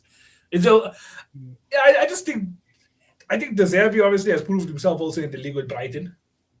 I think the transition is this season. I think 6th or 5th is a safe space to put Tottenham. Well, I mean, I think it's the Man United thing, right? Because I was telling brothers last year when United finished 15th the season before, there's no way they finish above 7th. How can you finish 15th and finish 7th? But I mean, if you get a good team going and you get a good run going, bro, like they showed that they could finish 3rd. So the jump is there for them to make. They've got good players. I mean, obviously, Matheus Fernandes, I think they overpaid like hell for him. But they needed... That midfield was terrible. The midfield was actually terrible. So it's good that they looked into it. Tonali, I think, to be honest, first season, gambling addict. Second season, probably gambling addict, but very good at football. Third season, still probably a gambling addict, but he was like, eh. But he was like playing for a move, right? So you've got him there. And like, if he's good, he's really good.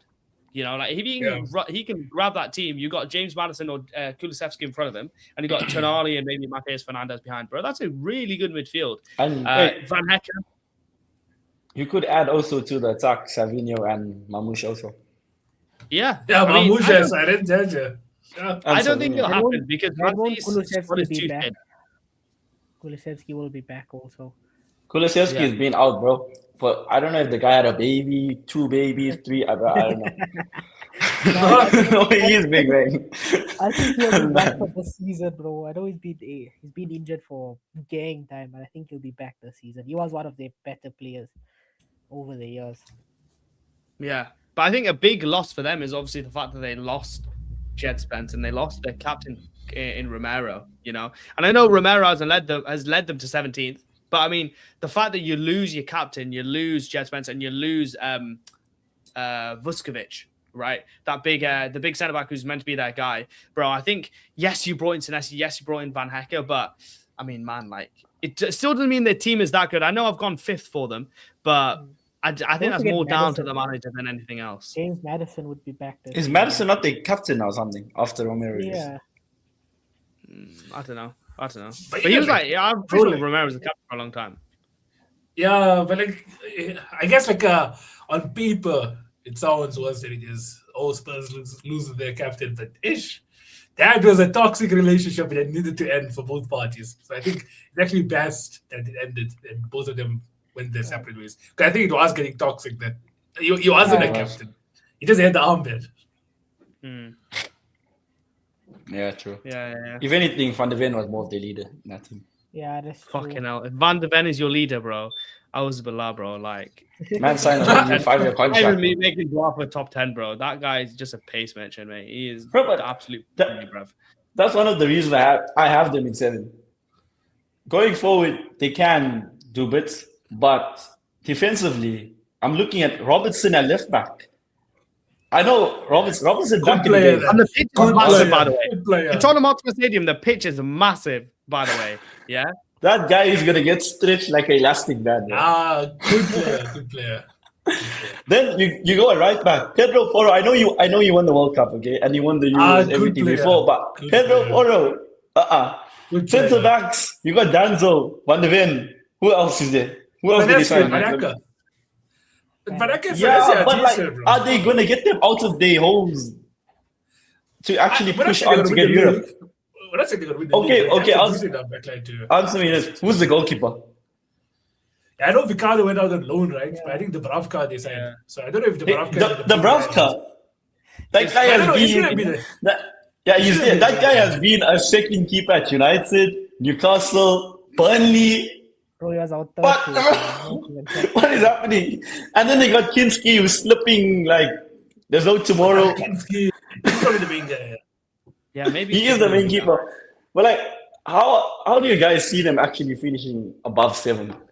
There's no actual evidence. Like they will definitely make that big leap, but there's no evidence that shows they're gonna push for that big European spot. And also going forward, man. Realistically, who have they got going forward?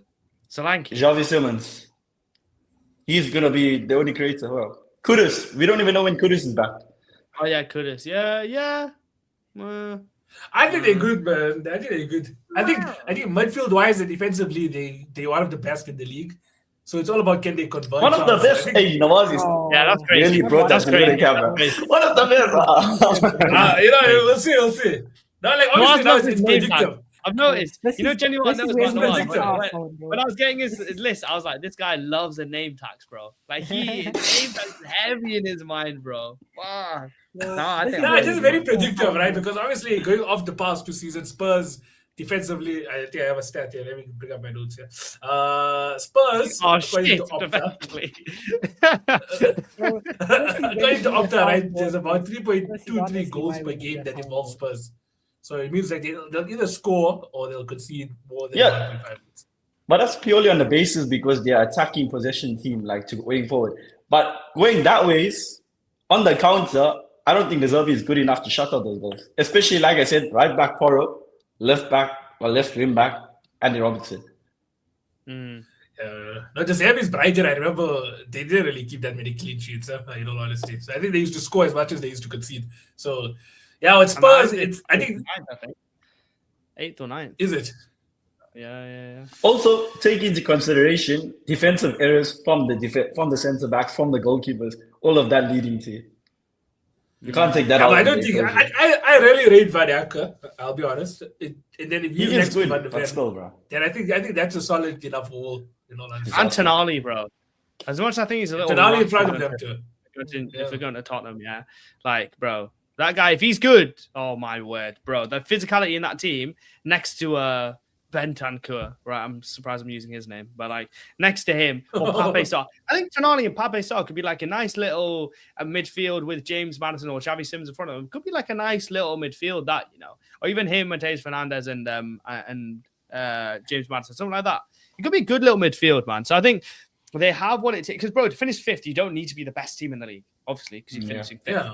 right? You don't need to be unbelievable, but you have to be like a decent enough level, And I think Spurs have that, and they have the quality, bro. And like at some point, Solanke's got to come to the party, At some point, he has to. Surely. Maybe they're there to do it. But But that midfield that screams is- Premier League midfield. We have to give a Yeah, final it does. point. it does, yeah. Does anyone have anything else they want to say on Spurs before we move on?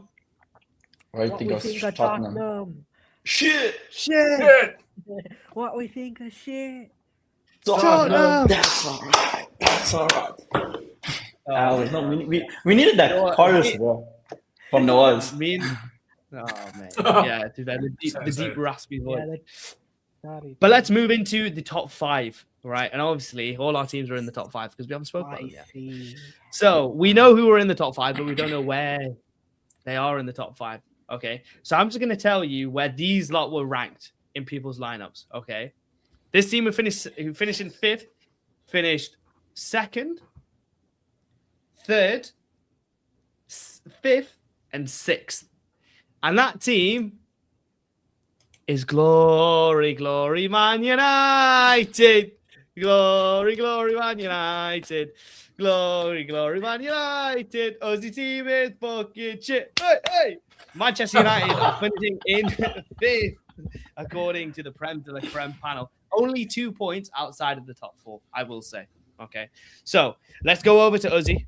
Obviously, you're the United fan. It goes without saying you were the guy who put them in 2nd. Why are Manchester United finishing 2nd in the Premier League season? Well, I think Gary came in last season. When was it? In January, right? He came in, he transformed the team. He took us from sitting, I think we were bouncing between 7th and 10th, I believe. He took us to a top 4 finish, finishing strong. Wait, We beat when you beat Arsenal and thought you're winning the league. We beat Arsenal, we beat City, we beat Liverpool, we beat Chelsea, we beat Spurs, we beat all our big teams. We got decent results here and there as well.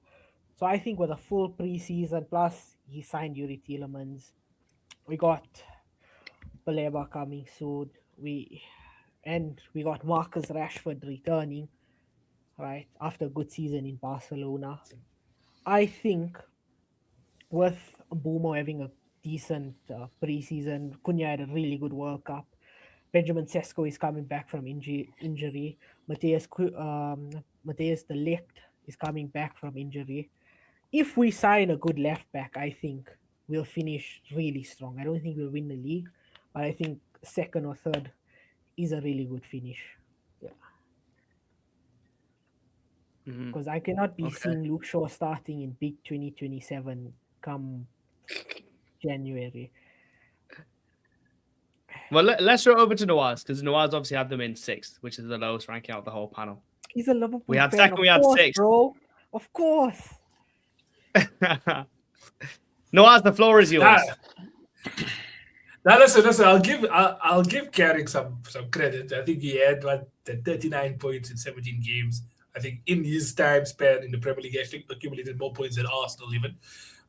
So definitely, I think the new manager bounced, right? There was a lot of bounce in that ball, but I think this season there's no bounce, right? You're starting off like flat. Okay, you're not bouncing. So I think no, it's just the word. What is it? No, it's just the word at the start. Yeah. No, another thing though, like honestly, right? I think it depends on how well they start. If they can be some sort of momentum carried, because I do think the Premier League almost paints itself after the first 10 or 15 games, right? So if Manchester United can have a very good 10 to 15 games, then obviously they'll finish maybe like what Uzi said, 3rd. I don't think 2nd, but maybe 3rd. But I put them 6th because I think Michael Carrick isn't good enough personally. I think this season will probably show more than last season did. Andre Santos is a player that also is we don't know if he'll be a good signing or not. I think maybe Hamza will touch on that more. Tielemans for me doesn't move the needle at all. They got rid of Casemiro, who was so clutch for them over the past 2 years. Højlund is gone, which means that Sesko is the only striker now. So if he's injured or unavailable, then they have to go for players that aren't even natural strikers. In Rashford or Cunha or Mbeumo. So I think the squad right now, for a team that finally got back into Champions League football and to not invest as heavily as you should have, it's going to play its toll. And I think balancing all the competitions, if you all did so well last season with no European football, this season with European football, it's going to be a big wake-up call, especially for a new manager like Carrick. So that's why I put them 6th. I think a big thing for Man United is too many questions. Too many questions. Defensively, I was looking through their squad today, and I was thinking, this is the squad they're taking into the 26-27 season, where they're going to play in big Champions League. They're going to play in the Premier League. They're taking this squad into it. And the defense was the big reason for that. I look at that defense, I'm like, De Ligt, Mazraoui, Shaw, Dalot, Maguire. I was looking at Lenny Yoro, Heaven. I was thinking, what bag of shit is this that these lot are taking into the Premier League season? Like, honestly, if these lot are going to challenge consistently across all phases, right? Because they have to. They can't just sack off the Champions League. They have to go for it, bro. What the hell is that defense? You might be able to beat Chelsea because you beat Chelsea every single time, but against the other teams in the league, against proper opposition, bro, that defense is absolutely like, I'm thinking, what's going on there, right? And I think you can get away with it when you're just playing one game a week, right? Now, what is positive about them is the midfield. I think the way you guys played last season was transitional, right? And the best progressive passer in the league outside of Roger is Andre Santos, right? And on top of that, you have Yuri Tielemans as well. These are two of the best progressive passers in the league, right? I don't think they'll play together too much, right? Unless, especially if you get Baleba. But if you have them together in front of Bruno Fernandes, man, like, Bruno Fernandes could get 25 assists this season because the way that Andre Santos moves the ball forward, like progresses the ball, is just like, man, when I saw "Here we go" soon for Andre Santos to United, bro, a part of me like was absolutely died. Even though we have the best midfielder in the league and probably the second or third best midfielder in the league together, I was thinking, like Andre Santos won't get that much game time at Chelsea. But man, what a fantastic footballer he is. And I've seen loads of Man United fans raving about him since he's played in preseason. He's been absolutely unbelievable, right? And I think for Man United, especially him, man, he's going to be my signing of the season. I think Andre Santos will be the signing of the season because his progressive passing in a transitional side like that, where the crowd gets up, where the whole culture is about transitional football, bro, this guy could become like, he could go down as one of your best modern players. I'm that high on Andre Santos. And then you go to the forwards, and I'm like, yeah, you got some good players there. Mbumo, Cunha, Amad Diallo, like, okay. Sesko, decent. I just don't think they have enough to properly challenge, especially on all fronts. But yeah, there's signs of optimisms there. But I don't think Bruno will do what he did last year. Even though I do think he could, like, in a ceiling world, he could get like 25 assists the way that he has players behind him now. But also the fact you lose Casemiro. There's 8 goals gone a season. 8 clutch goals a season gone. How are you going to replace that? So yeah, a lot of questions with Man United, and especially the Champions League thing. But if Carrick can get it right, wow, you've got a little dominant era potentially coming around the corner if you can get that right. But time will tell. I think I'm with you boys, Nawaz and Hamza. Like, with regards to the squad, do they have enough to actually tank it out throughout the whole season? Because we know Champions League, what effect it's going to have on the squad. I think in the midfield-wise, I think is their best asset going into the season. Like Tielemans, Andre Santos, Kobe Mainoo, Baleba coming in, Bruno Fernandes. Like, that's a top midfield, bro, when you look at it on paper. But like Hamza alluded to, the defense, looking at that back line, how are they going to maintain those levels on a weekly basis, Tuesday or Wednesday, and then coming back on a Saturday or Sunday? What type of effect is it going to have on them? Maguire was your best centre-back last season, but is he going to do it in this next season? Is he going to carry on and transform that form and take that form into this next season? Sure, we're not going to see anything from him because we know he's mid. Dallo, shit. Mazraoui, baller. Telik, baller. But the rest, nothing, bro. Who are you going to bring, like Amas or something from the academy to try on a rotational basis? You know what I'm saying? Attacking wise, Cunha, you have Mbuemo, hot and cold. Sesko, hot and cold. Who else is there? Ahmed, hot and cold. Everyone is basically a hot and cold player. How are they going to actually transform you and make you all the best team going forward into the season? That's my biggest question. But ultimately, I think Carrick is gone by Christmas. Simply due to, I think it was the Burnley game or something last season. I can't even remember which one. It was just pure vibes I saw from him. Just vibes FC. I didn't see no tactics, nothing. Pure vibes. If he takes that same energy going into this season, well, he's gone by Christmas. The biggest thing you all did was bring Andre Santos and Tielemans, especially for your build-up play. They always play like going 3 and then 2 in front. Those two, if they collect the ball in the midfield, give it to Bruno Fernandes. I think Hamza even touched it. That can be help, like, I think 80% of your problems. But defensively, it's going to be a massive issue to maintain. Okay, touch on something. So, like, even on that, right, about like how they can receive the ball from the defense and then, turn defense into attack. I can name you. That's why I put them 6 because I can name you like 5 midfielders, like midfields in the team that can probably in the league that can outrun and outmuscle that midfield. I think Arsenal can. I think obviously before Rodri left, I thought like City had a better midfield also. Now I'll have to just reconsider what Alan Anderson. I think United is better than City at the moment. Yeah, like now, yeah, probably. But I think Chelsea's definitely. I think Chelsea probably have the best midfield in the league. I think Liverpool with like Szoboszlai, Gravenberg, I think them two can still. I don't think United is better than that, in my opinion. So yeah, I can name you, and even now Tonali and Fernandes, but I don't think like you can say Andre Santos and Tielemans is better than Tonali and Fernandes. Like I think that's better. I'll take those two over those two any day. Bro, one is relegation fodder, other one is, like Hamza said, is a gambling addict. No, the Andre Santos, I think, is the biggest game changer, man. That guy on the ball, he has the vision to do things. I think that's the biggest game changer for United.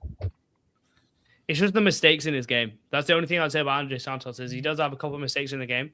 I think your fans are probably the best fans in the league, to be honest. Like for a top team in terms of getting around your players. Like I don't really see United unless you've been really wrong. I disagree. Like gone after really wrong them.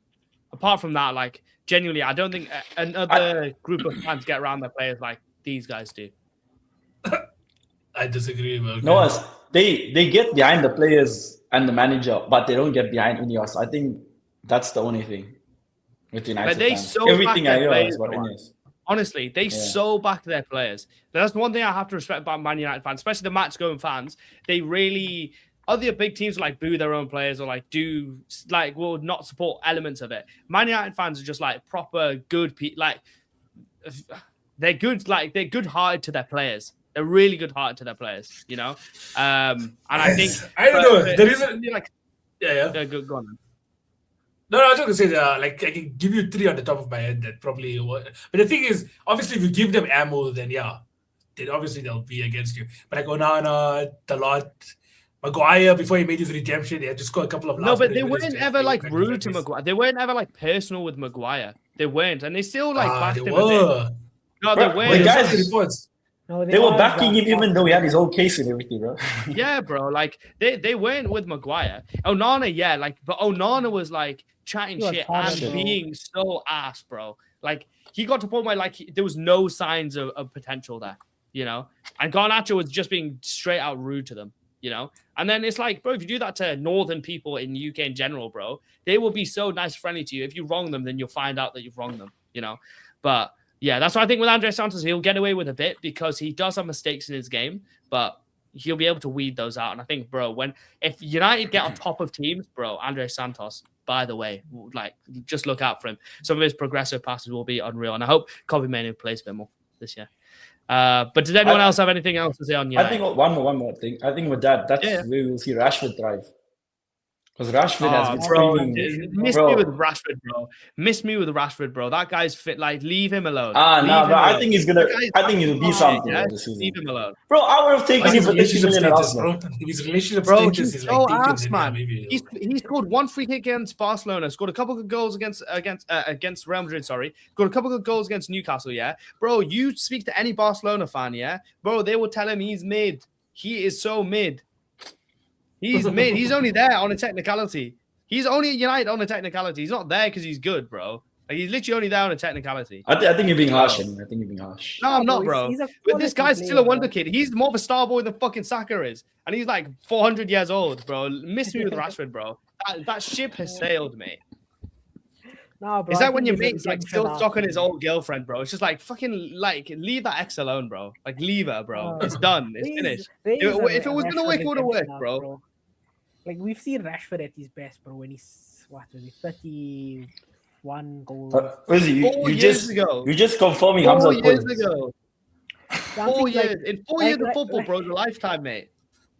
Like I'm saying, bro, there's a redemption arc there because like when he went to Villa on loan, he was good. When he went to Barcelona last season, he was good for them. Like I'm noticing a common denominator. He's not wearing the United shirt, but he's good. Good is so loose. He had moments. Right? When at the start of the Ruben Amorim era, he was decent, and then him and the manager had a falling out. That's why I think. Bro, if you're the top guy, you're supposed to be, like, bro, Amorim was happy to get rid of him. Amorim was happy to get rid of he was Mr. happy to Manchester. get rid of Kobe Mainu, and look how that turned Yeah. out, bro. So like, I saw. Well, I mean, Kobe Manu hasn't particularly shown that he's been unbelievable since. Even Thomas Tuchel didn't want to play him. So it's like Kobe Manu's still got a lot to prove. I saw a thing where Rooney was talking about him with on the overlap, and he was saying like, he was saying something about where he was training 1-on-1, and there was parents walking past. Imagine a big sort of player training on his own, and just parents just walking past and watching you train. Imagine what sort of impact, what sort of like role model, and what sort of like message is being delivered to the youngsters. So according to Rooney, he should have still left. I mean, Rooney even said, but like, Rooney has this thing where, because he also said that the person to break his United record is our top goal scorer is Rashford. He's the boy from Manchester. But When did he the say thing that? is, when How long yeah, ago when was the timeline. Recently, I seen it on Instagram on one of the reels. That means fair. all United legends talk shit. One No, they sucks all- Yeah, bro. toes. It's literally just One- up his daughter's toes as we're speaking, bro. You know what I mean?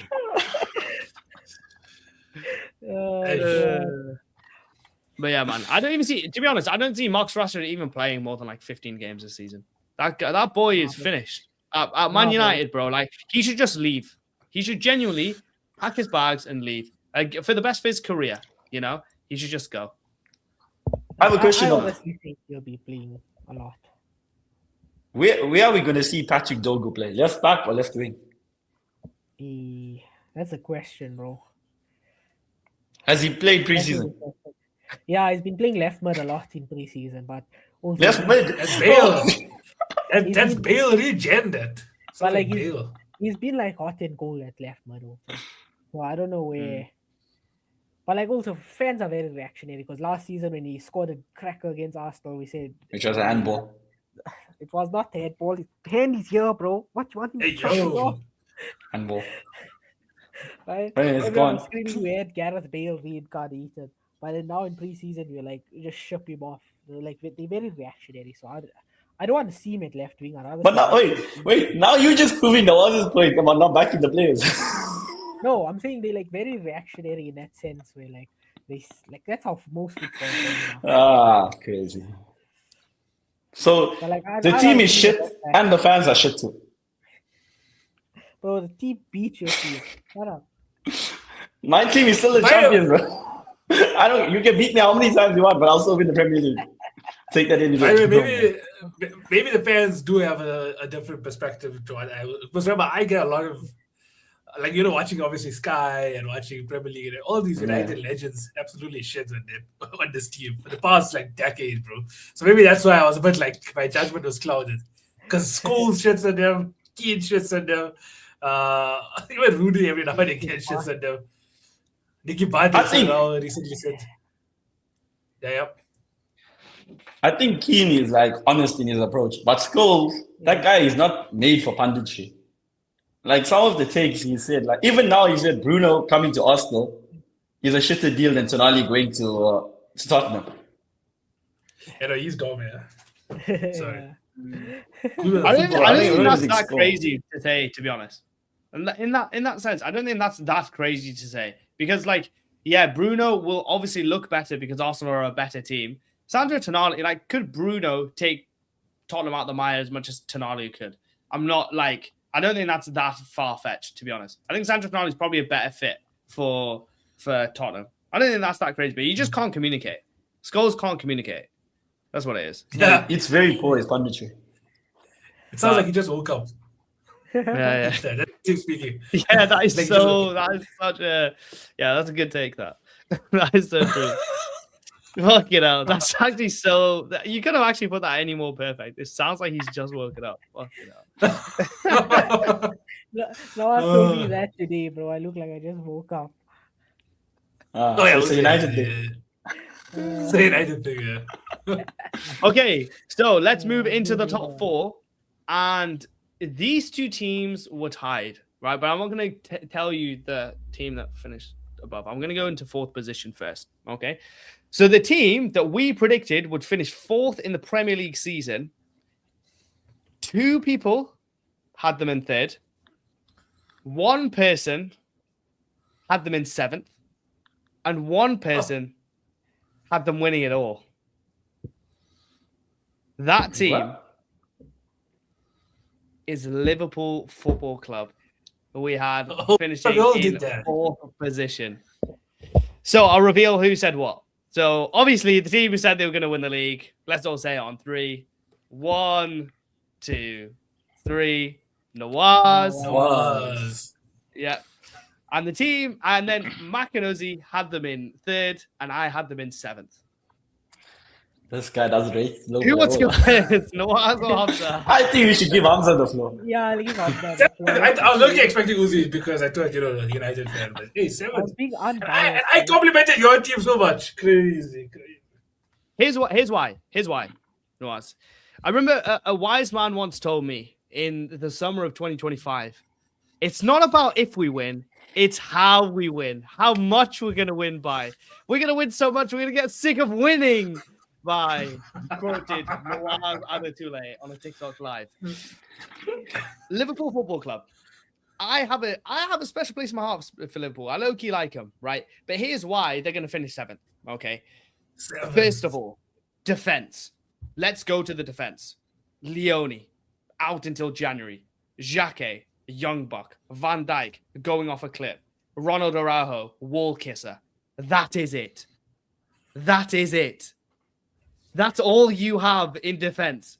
And Joe Gomez is out as well. That is it. You have 3 defenders. Konate's gone, bro. He's Oski. He went to Real Madrid. He lost his Real Madrid bay, and then he got his Real Madrid bay. He's gone. Yeah. Connor Bradley out until probably next year, right? You've got a couple other players out. Kostas Tsimikas is still employed by Liverpool Football Club. The only player that you signed this season was Ronald Araujo and Victor Munoz, right? Outside of that, what the hell is going on, right? Yes, you can get Bradley Barcola. Yes, you could potentially get Ibrahim Mbaye. I think that'll be a good signing, right? You have no right winger. Salah has left. Robertson has left. Trent has left. Diaz has left. Is there. Gakpo potentially could be leaving. Say that again? Frimpong is there. Frimpong is still there, bro. Like, this defense is so questionable. And I think Andoni Iraola at Bournemouth did a good job. But there was times where he was just totally ass, and he was losing games and games and games in a row, and that's what got Slot lost the confidence and got him the sack eventually. I think Andoni Iraola could be. I think he's gonna have a very poor season. I think in general you're gonna have a poor season. Ekitike is out until the start of next year. You're hoping Isak flourishes, and also let's talk about the midfield. I don't think you guys even thought about the midfield. Dominic Szoboszlai, Florian Wirtz, Gravenberch. What sort of a midfield is that?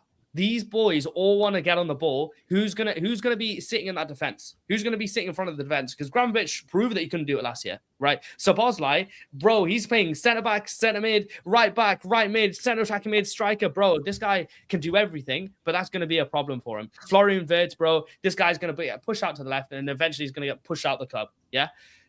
In that midfield, poor man. And even McAllister, yes, he can pass the ball a little bit, but last year he was so ropey. Midfield, cheeks. Then you go to the forward line, Gakpo. Gakpo is your main guy up top. You got Ungamoa, you got Isak, and you got Gakpo. Isak, as much as I respect him as a footballer, bro, what did he do last year? Absolutely nothing. Absolutely nothing, right? And you're expecting him to make this quantum leap and push Liverpool forward in the FA Cup, in the Carabao Cup, in the Champions League, in the Premier League. Bro, I'm telling you, that is not going to happen, right? That's not going to happen. And the fact that you lost Salah, right? Not the Salah from last year, but Salah in general, I think it's going to be a huge, huge loss for you lot. And I think this is going to be a poor season for Liverpool, a really poor season for Liverpool, especially because I think at the end of the season, Van Dijk's going to go as well, and he's going to go out with a whimper. So yeah, that's why I had them in 7th, because I just don't see it with Liverpool whatsoever. I think the floor is for you, Nawaz. Yeah, I think the fact that Hamza had us in 7th, and okay, I'm being very optimistic here, right? I'm having me in first. Deluded, yeah. General consensus. Yeah. That's my own words. But yeah, I think the general consensus for Liverpool should be floating at around 5th. If you talk about all football fans, where would you think Liverpool would finish? Should be 5th. The reason I'm saying that we will go on to win the league, similarly to why we won the league in 2024. No idea that's winning the league that season. Also, Slot's first season. I think we're going to go back to what our identity was. So Iraola system is one that's like very demanding, one of the most demanding, physically demanding systems in Europe. But one that Liverpool Football Club isn't, new to. Maybe some of these players, sure. But I think Liverpool Football Club as a whole, it might take some time, definitely. I think he even came out in one of those interviews in preseason and said that my players can't run for 90 minutes. Slot broke this team, bro, in terms of physically. I think Hamza asked me in the chat, what did Slot do this time? I think when Iraola came out and said that, I was like, I hope Hamza saw that. The fact that our footballers can't even run for 90 minutes, what is this guy doing in training? All those clips also that came out last season, he did something. In order for Liverpool to win the league, though, a lot of things have to go well. I think if you can have Jeremy Jacquet there next to Van Dijk and them having a good partnership this season, I think defensively that's quite solid. I think Alisson Becker obviously might not be the same Alisson Becker from a couple of years ago. I think in terms of just ball distribution, shot stopping, he's still one of the best in the league. Left back, I think Kirkes is good enough. In all honesty, you partner him up now with Van Dijk and Jacquet. That's good enough. That's a good thing. I think right back is the real question mark. Now, whether or not you play Ronald Araujo there so you can have a better back line, or you have Frimpong develop somehow and then have him be the right back for the season. You'd rather not have anyone there than play Araujo or Frimpong. You better out to know one. I don't even know why you bought Araujo, man. Bro. Honestly. Barcelona fans were on their knees thanking you for taking the scrub from their club because they hate you. Respectfully, I don't care what Barcelona fans say. Like that club acted like they won the Champions League recently.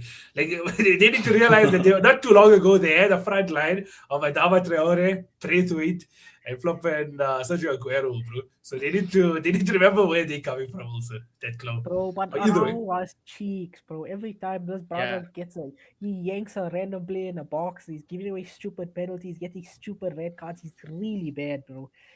You have no depth, Noaz. Also, by the way, you think Van Dijk is going to play 38 games this season at this top level, which is going to win you the Premier League? I know you're being optimistic. I appreciate that. Bro, at what level? At what level, bro? At what level? He's not Van Dijk of 2021. He's not Van Dijk of 2019, right? That's why you're hoping Jeremy Jacquet. I'm hoping Jeremy Jacquet. Bro, Jeremy Jacquet, you think a 19-year-old centre-back is going to come in and be this guy next to you, bro? Like, being next to Van Dijk is very difficult, right? It's very, very difficult. It's proven. Joe Matip is a great defender. Again, next to Van Dijk, he looked decent, but he didn't look amazing, right? Joe Gomez is a good defender. I don't know what you're on about. Whoever was next to Van Dijk got elevated.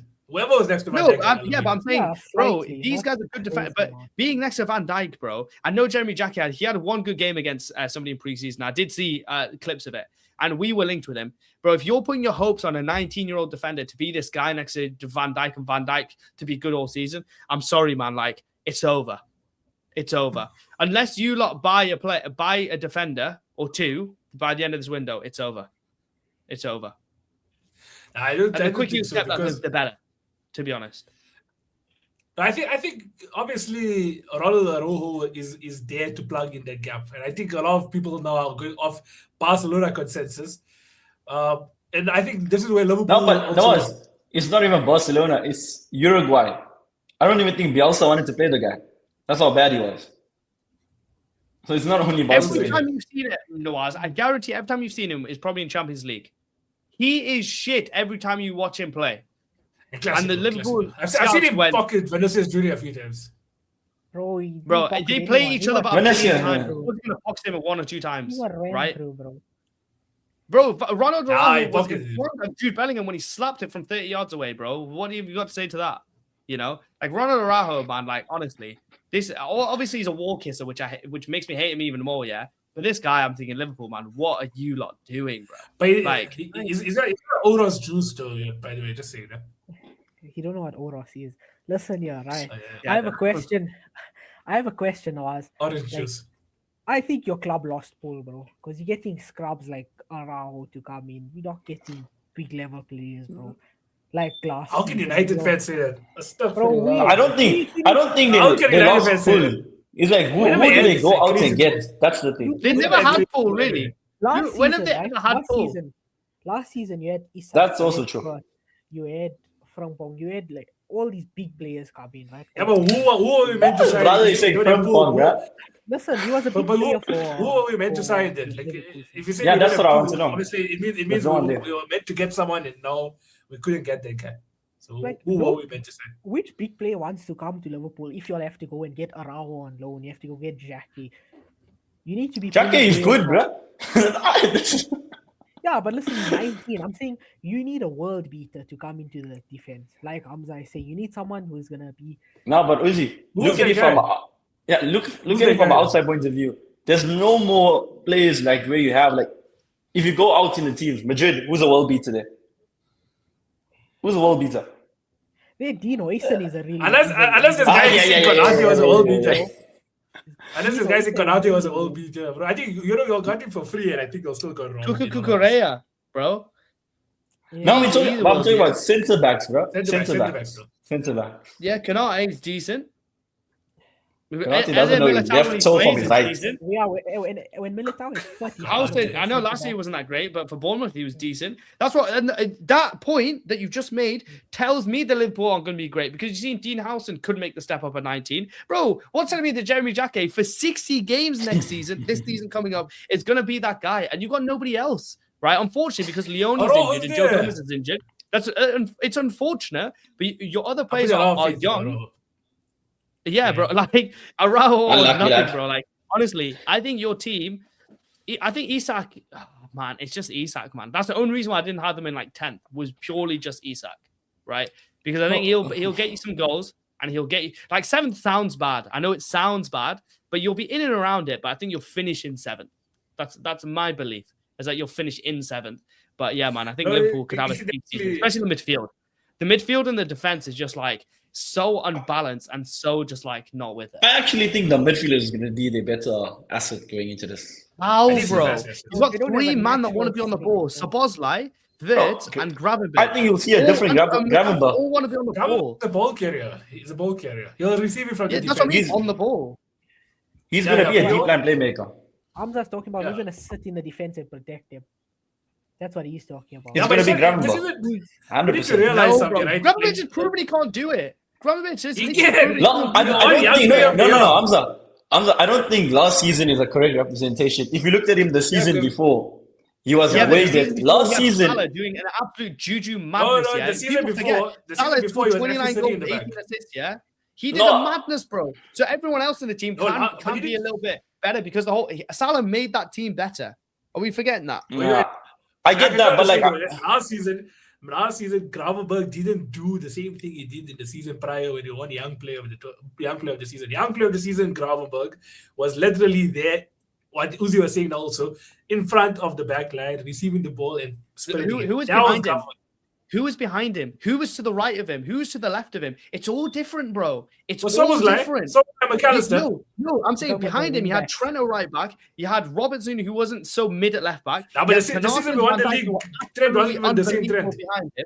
Yeah, you had McAllister, who didn't look dog shit. Last year, he was absolute pony. Yeah, Gravenberch, that's not how he plays. That is Yeah, but literally not how he now plays. you're talking about aspects around the thing that you. I think you're being unfair on Yeah, but Gravenberch. You said the thing he wasn't good at was, but I'm telling you about the role of him being this deep lying playmaker. Literally, the guy that sits in front of the defense, he could prove that he could do that. But he So I can't think- do that. What my point is, yes, he's good at it because he's proven he's good at it. I'm not saying he's bad at it. I'm saying he can't do that now because his team doesn't allow him to do that. Like that's what I'm But saying. now I'm not you're saying- predicting. But You're predicting Hamza, if you something. have, So you if said you he have- couldn't do it, but he did do it. Well, I'm not predicting. It's based on what I've seen. Also, last season, No, but also last season he didn't play that role though. Last season he played as a left Look at eight. the profile of midfielders. Look at the profile But of last season he midfielders. played as that a you left have. eight though. But he didn't Bro, do the look same at the role last profile of season. midfielders next to him. He will probably have to play that 6th position. But the profile players around him and the way that Iraola is going to play, he can't play like that. He won't be able to play like that. That's why. That's always part of why I was so slot like heavy was because he made that team better and allowed Gravenberch to be the player that he was, which got the best out of him. Right. I think now the profile is season. different. The Not in the team is second different. Gravenberch can't play how he did in 24-25 this season. Not of no fault of his own. Of no fault of his own. It's just what's around him. what now. makes you say that though? Everything around him is different. Everything around him is different.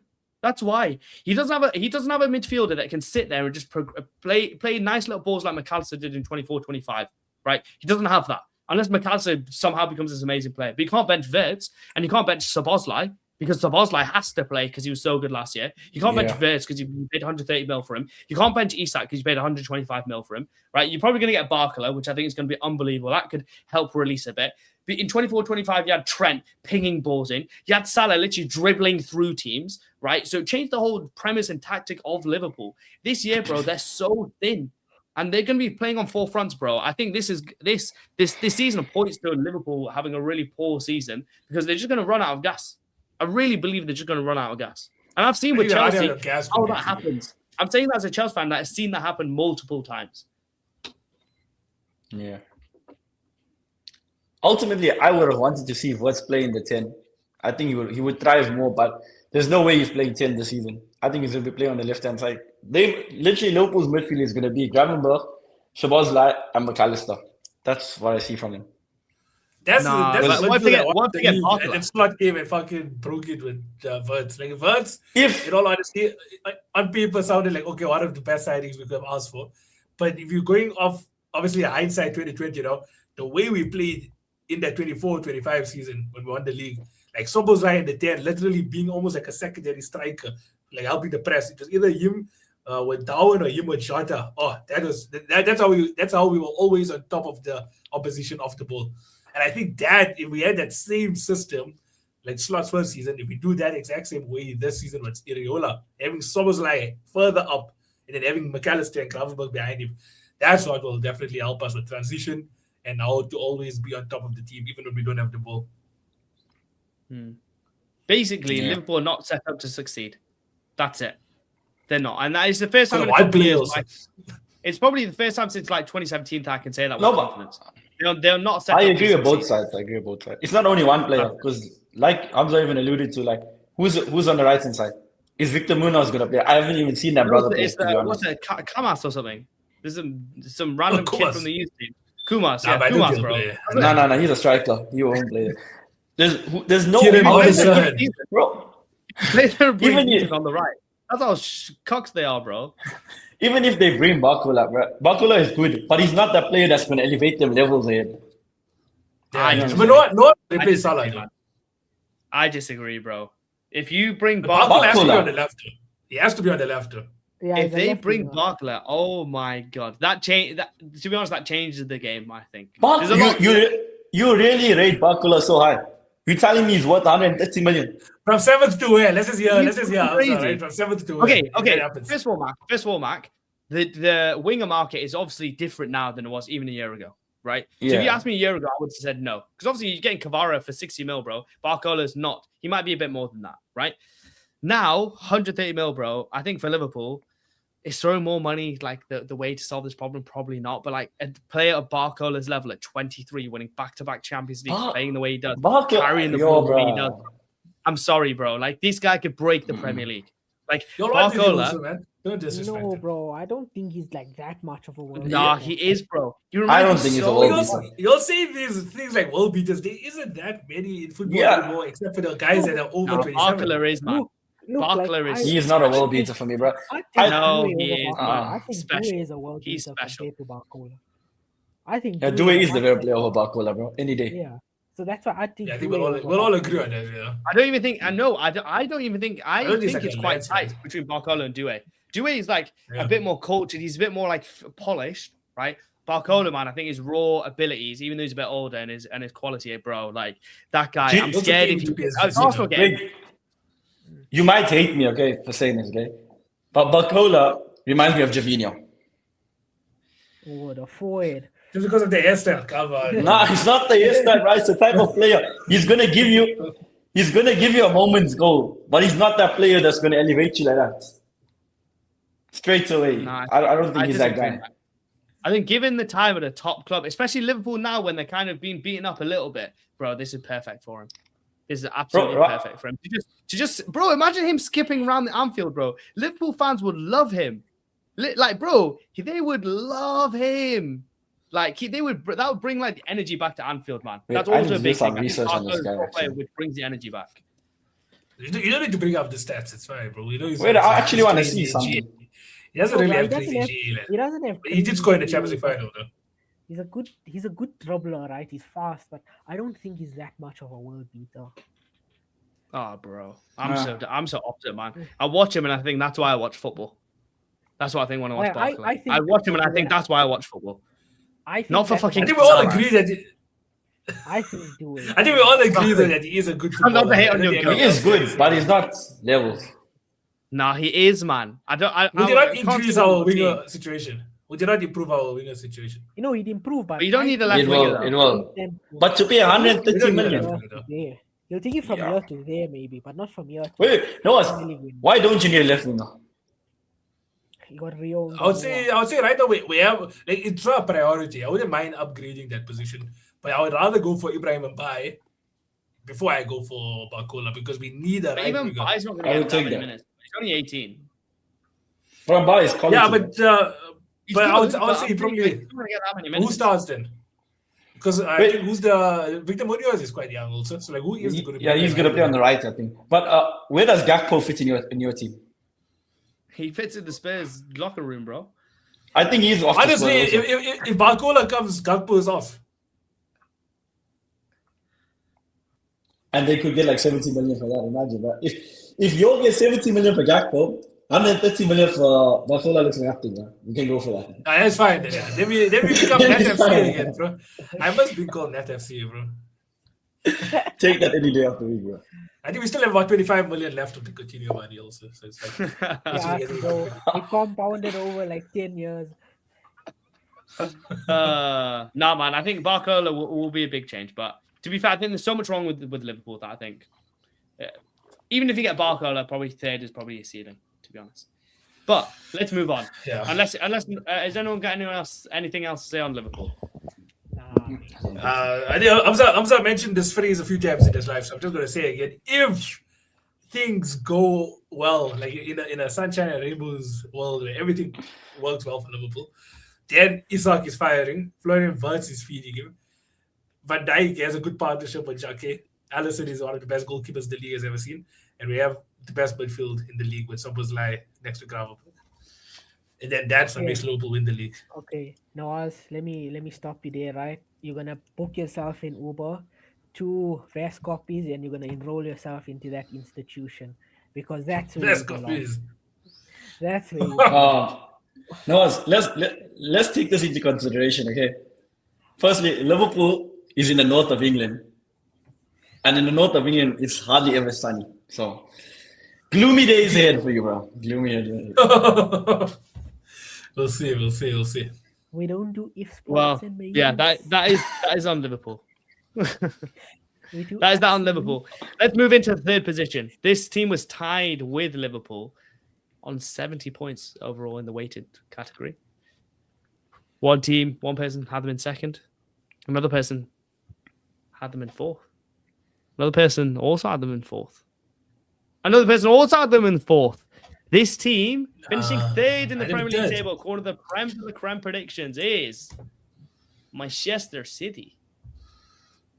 Oh, So, sure. guys, Okay. Man City, Maresca's boys. Third position. How are we feeling about that? How are we feeling about Man City? Bro, Bro, there's a lot of votes bro. to patch. There's a lot of votes to patch, bro. Bro, it's not even holes, bro. Creators, Bro, bottles. after that Community Shield performance, bro, and also losing Rodri in the process, losing your little heart, bro. It's ropey. It's very ropey. If Rodri stayed, probably Premier League winners. But losing that, man. Calm down, you. You were one season wonder. No. I don't know who this guy pointing to, that's right. You next One season, season wonder.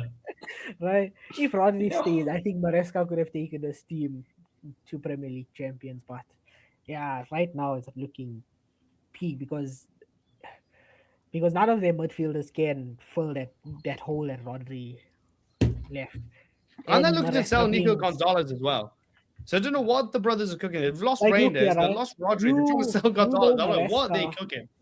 you know Maresca better than anyone because he managed at the club. His style of play, without having Rodri or Nico Gonzalez, like I don't know, bro. I don't see what's his name, Elliot Anderson filling that hole. I don't see O'Reilly. Does anyone Bro, filling that judging, hole, bro? sorry, Uzi, to stop you there. Judging from what I've seen, Kovacic is that guy that's going to be his man to play that role. Bro, Kovacic in a big going Not into even big Elliot Anderson. 27, bro. Kovacic in going into big 27. To be fair, last Yeah. season he was quite good whenever he played. But to be a Yeah. out and out DM for like Hamza said, for like say 60 games.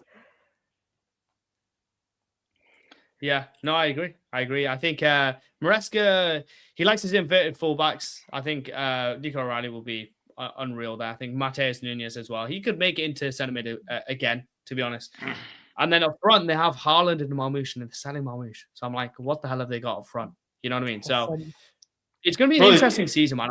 You know, on that note, it might look surprising. They might keep Grealish. Yeah, I saw Well, I that. mean, what else saw are they that. going to do, bro? They can't just get rid of everybody. Bro, Maresca is that type of guy who is an innovative person where he can just do a whole lot of different shit. And he's that guy who's very adaptive.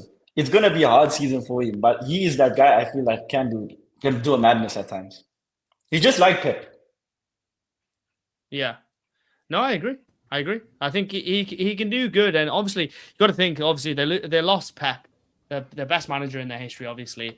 Best manager in probably Premier League history. Like, this is it's big boots to fill, man. Like, let's forget about all the semantics of the short-term thing of, oh, Rodri left, oh, this person left, that person left. Bro, they have lost their best ever manager, probably the best modern Premier League manager of all time, right? If not all-time Premier League, right? The only team that did well after losing a top manager was Liverpool. That's it, right? What did Liverpool have? Liverpool had a star player, right? And they had a team that just came together and did well. I see the same thing happening for City, like could happen, because obviously you've got Haaland, you've got Foden, you've got like all these other players that are still like pretty decent. But yeah, man, I think if they finish in Champions League, it'll be a good season. I think that's it. And Man City fans seem pretty like level-headed. They're not going to be like, oh, if you don't win the Premier League, you suck. I think if they get Champions League, bro, that should be the level they should get to, because this season could go any different way because you've lost your patriarchy. You've lost the guy, right? So as long as this is a stable season, that's the most important thing. I think them finishing fourth will be a good season. Yeah, I think you touched on it. It's basically the adjustment period after losing Pep. That's going to be their biggest struggle. But with the City fans in general, bro, they're actually confident. Like, a lot of them are still pumping them out and going on like it's nothing for them. I think it's really going to hit them. Nah, he's like, this guy, he doesn't even know. Like, I'm not talking about the guy. I know on Twitter they always talk cock, but like the way they're speaking, it's more about like, I think they're going to have a reality check. I think this is going to be their form. Where, like, similarly when United came, when Ferguson left and Moyes came in, I think it's going to be that type of thing. Gosh, I don't think it'll be that bad, bro. Finishing what? No, I think it's going to be bad, bro. I think it will, bro. Bro, you lost Pep, you lost Rodri, you lost the rat Bernardo Silva. Bro, you lost your core, you lost your spine, you lost everything. In one summer. Then, bro, you got Donnarumma in goals. He's another flip-flapper in goals. Doesn't know if he's coming or going. Fraudulent. That goal, even how did he even concede that goal against Havertz, bro? That thing hits his body. How are you not saving that? It's a community shield, man. Especially like his hair. Nah, it's your bread and butter type of save that should be made. Nah, man. I think that's harsh. Because, bro, he grabbed victory from the jaws of defeat many times last season, man. Against you lot. Against you lot, he did the exact same thing, you know? So I think it's quite rich you saying that. Gave us the goal, man, yeah. What about in the Carabao Cup final? What about in that time? Huh? What about the 2-0 loss? We also had Flappy at the wings with Kepa. What happened to David Raya at the Etihad, bro? Are we gonna David Raya, let's keep it all. Yeah, cool. All right. I have to say also, right? Like, Maresca definitely.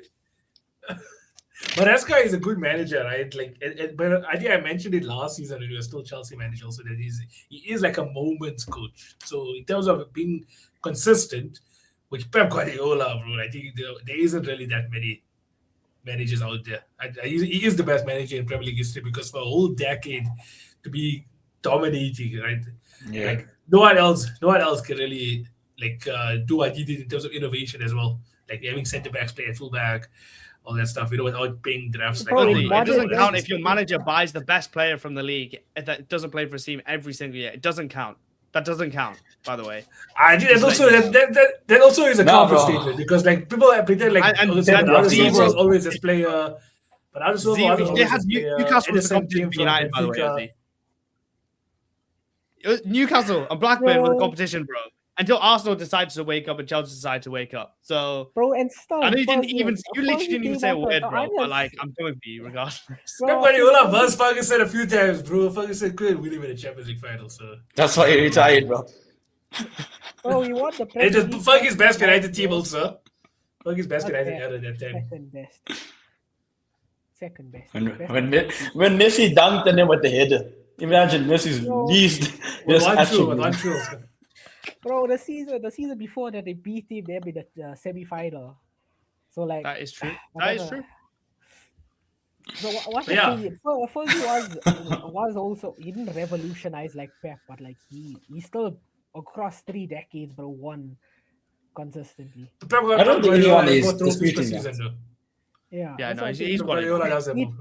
I'm saying he'd be the more consistent one. Like if Pep stayed longer, we would have. But I think that's a talent staying that long for Fergie, bro. I think that's in of itself is an Yeah. achievement staying that long. Yeah. Fergie's definitely no one's discrediting him. I do think Pep Guardiola is a better manager though. Yeah, but even if you're in Guardiola's shoes, what more do you have to do with City? Everything has been done. Man lost his wife over City. Imagine. What more does this guy have to do? That's true also. Let me get to Black, man. No, he did. Yeah. He did. But But I think the main, Good on him. yeah. But I think the main topic I wanted to touch on is the fact that I think the City downfall has officially started. I think Maresca came in. I think I was touching on the point that Maresca was a moments coach. He won the Conference League with Chelsea and the Club World Cup. Definitely seen as a good knockout competition manager. But I saw a stat from Opta here that Maresca's Chelsea record is 1.74 points per game, which is the worst by anyone managing Chelsea for more than 30 games. So in terms of league performances, it looks like Maresca isn't really that good. The team was set up for his possession-based football, but now you're losing good players like Rodri and Bernardo Silva and Elliot Anderson. Like, he's good, right? But if he's going to be your main midfielder now this season, I don't see City definitely. The thing I with think that City's going to is, finish 4th or 5th. the role he's playing, Elliot Anderson, is something that he's not even familiar with. So him even trying to adapt to that role is going to make it an even bigger task. Whereas if he starts him in at number 6, it will be better. Yeah, but he played that role for Bristol Rovers, man. That's why he's called the Geordie Maradona. I know you'll laugh because it was Bristol Rovers, but like he is used to playing that position. To be honest, like Yeah, but against higher opposition, can he do it though? In that role, basically. I believe he will. I believe he will. I think he's a top tier signing, but I don't think him alone is good enough for Chelsea, for City's midfield. Other players will have to show up again. Like Foden is becoming this player who's Foden is washed, bro. he's on his day type How player old now. is he? Is he like 27? Bro, he's moving like Sterling, making kids instead of playing games, bro. How old is Foden, bro? Is he like 25, 27? What is he? He's 26. Must be about 26. 25. 26. It's 2000, I think. Yeah, it's 2000. Bro, he's been around for a while. Like if you say Rashford must go, this brother must also go. Bro, Yeah. Foden doesn't need to go. Man got 6 Premier League titles. He deserves to be at that club. 6 is crazy. By the 6. way. Nah, it can't be 6. It must be 5. Because No, I bro, he think got 6. He's there from the age Nah, of I saw- 17, bro. He's there from a 18. life. Nah, but I saw something. 21, Ryan 22, Giggs has the 23, most with 24, 13, yes. and the second most is. Nah, but I don't Nah, think they count. he Ryan has one. 6, bro. That's a Centurion season on. We can't count, man. Nah, he did play a couple games, bro. I won't lie. He did play a In couple the games. league, I can't remember. Yeah, he did. I remember he played a couple games. Bro, it counts like how Cole Palmer. And remember that time you had to play 5 games, Get, like get confirm my, 5 get my games. quiz name on you fucking Dale or Matthew rat. Bro, like how Cole Palmer has a Champions League final medal, bro. Yeah, I mean, he's Yeah, scored the but winner of the Still, Super Cup. bro, you're still a champion at the end of the day. Yeah, that's You what can't I'm saying, dispute like, that. You have to My count guy's it, Cole, bro. He doesn't count it. I respect that. He doesn't count it. He has Yeah, it, but he said doesn't count it. He did say he doesn't count. Fair What a play. Poor knobhead. guy. Wait, because he knows he's going to win one. But anyway, let's move on from Manchester City and go into the top two. I think we obviously know who's in the top two. I'll go one by one. Obviously, we'll know who's number one after revealing who's number two. We'll discuss it like that. But in second, we have a team that one person put it as the title winner, and the other three people did not. That team is Chelsea. Chelsea FC. So we have Hamza putting him in first position. Noah's putting him in third. Ozzy had him in fifth, and Mac had him in fourth. So Chelsea, I think, a very, very interesting team to talk about going into this season. Obviously, no Europe. The only one in this of the last 4 teams we've discussed that have no European football. Noah's. Seeing as I you would put them like the highest. to.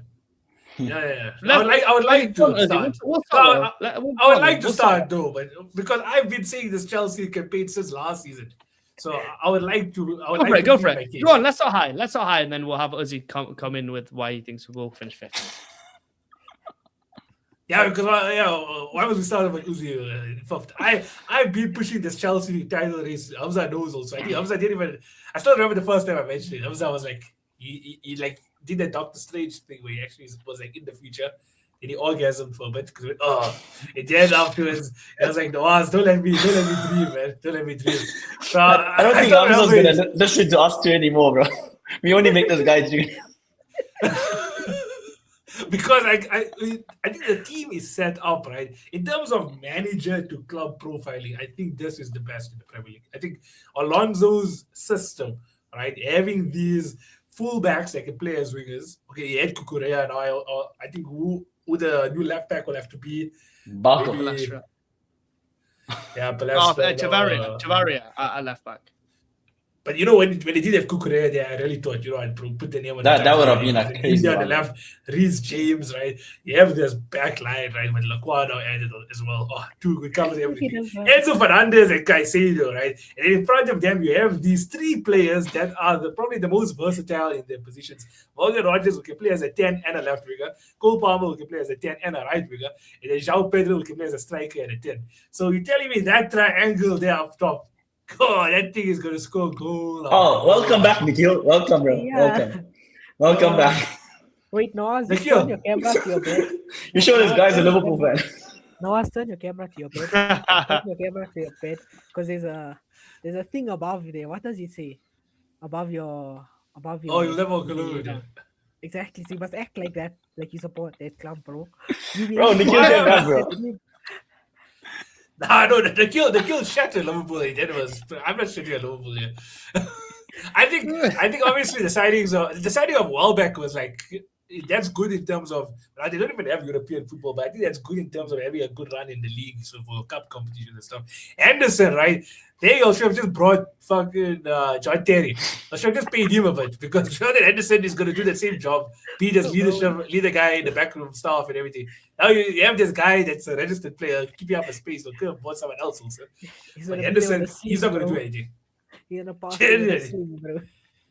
I think the signings that or the players that they got rid of, obviously, with Kukurea, Santos, and even Chalobah and Como, that's fine. I think those players weren't going to. Maybe Kukurea was the only one that wasn't really that fine, but Chalobah and Andre Santos, like you said, weren't going to get that many minutes.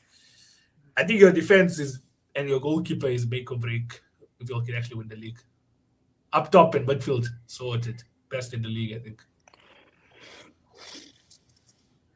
God knows I think that shit on my dream. Bro, I wanna say this brother was shitting on me last season for only playing one competition. I just wanna say karma is very much real, and you must eat that bag of shit. You waste man. You must enjoy it. Because when your team is when your team finishes third or whatever, I can feed it to you like how you fed it to me the whole of last year. But you only played one competition. When you get knocked out of the Carabao Cup, I will be there. When you get knocked out of the FA Cup, I will be there. I'm glad you mentioned that. I'm glad you mentioned that because the reason you prick, I was saying you played one competition this season, was not because you weren't playing in Europe. It's because Yeah, I your know. brother was playing DJ Dex at Grimsby, yeah? And then in the FA Cup, Darren Fletcher shot himself against Brighton, yeah? So that's why you played one game a season, bro. Don't Yeah, forget so when you when- lost to Everton on a Monday, yeah? And you had to dwell on that for 3 weeks because you couldn't play a single game after that point. Don't forget that. I'm not going to let you forget that, bro. We're Shout out not playing Grimsby. Monday nights and losing and dwelling on that for 4 I'll weeks, be bro, just there. like you. I'll be there. But like, in By the way, all Uzi, you might honesty- be happy, right? Grimsby is already out of the Carabao Cup, I heard. So, congratulations. That is hate watching shit, by the way, to know that. No, I didn't even know that. But like, in all honesty, I think You'd be right, it told me. I think Xabi Alonso will do a really good job. Like what he was trying to implement at Real Madrid. Obviously, he didn't have the backing of the dictator, and had all the issues with the backroom staff. If he doesn't clash heads with Chelsea's hierarchy, I think he can take this team FA Cup winner in the first season, and then if not Premier League winner double. I really like Xabi Alonso. I wish we could have gotten him at my club, but he can do really, really good things for this football club, man. Like there's no. I feel like he's one of those managers in recent football, and like he doesn't have a ceiling. Like, I think he can do really good things. We've seen him. He's a proven winner at Leverkusen. He took them from a scrub team to unbeaten. They were invincibles in Germany. I know that's nothing for Mac when they draw 500 games in a season. But Uzi, what did he do at your team in white? Real Madrid. like I'm saying, at Real Madrid, he didn't have the back. Average 2.2 points a game. Yeah. though, so You watched him week in, week out. I like the way of football he was trying to bring, but he didn't have the backing from, like I said, the players. If all the players get behind him with the club itself, I think he can turn this team to proper champions, bro. I really like Xabi Alonso. I think So why the fuck have you Chelsea. put him fifth then? Huh? Why are you counting Listen, him putting him fifth? I'm going on ifs, bro. I'm going on ifs. You know how Uzi moves. He- Ifs, buts, and babies. Yeah, I'm going on. He's a ifs, good yeah. manager, but not an elite manager. But I don't like. Look here, I think y'all finished what was it, 8th last season. Last season. 8th. 10th, bro. 10th. 10th, We bro. finished with 2 points, by the way. Last season. Listen, Not y'all had a 10th. crack 10th, I season, right? Yeah, Oh, 10. fuck it. Who cares? We were shit. Right? I think it was 12. Then- I'm pretty sure it was 12. Nah, it was 10. They needed to beat Sunderland to qualify. Oh, It yeah, was to between them qualify. and Sunderland. Yeah. Yeah, I'm glad so we I lost that think- game, by the way. I think Genuinely. getting the team back into Champions League football to push on to the next season will be really good. If he can do that, they then get reinforcements into the next season. It's not like I can see Chelsea being Premier League champions. Hey, next but season. Chelsea got so much reinforcements this season, bro. How much more? I think they just Yeah, Morgan but- Rogers, Lacroix, Look, right? Palestra, Queda, Look, Palco, right? some Yeah, other but bra. Welbeck, you need to- Henderson. There's like 8-9 signings, bro. listen, right? He still needs to gel everything together in his first season. Then in the next season, he can push on it to win the Premier League. That's what I. On that note, Hamza, have you been watching the preseason games? I don't know if you watch it or not, bro. What's the formation you guys playing? Huh?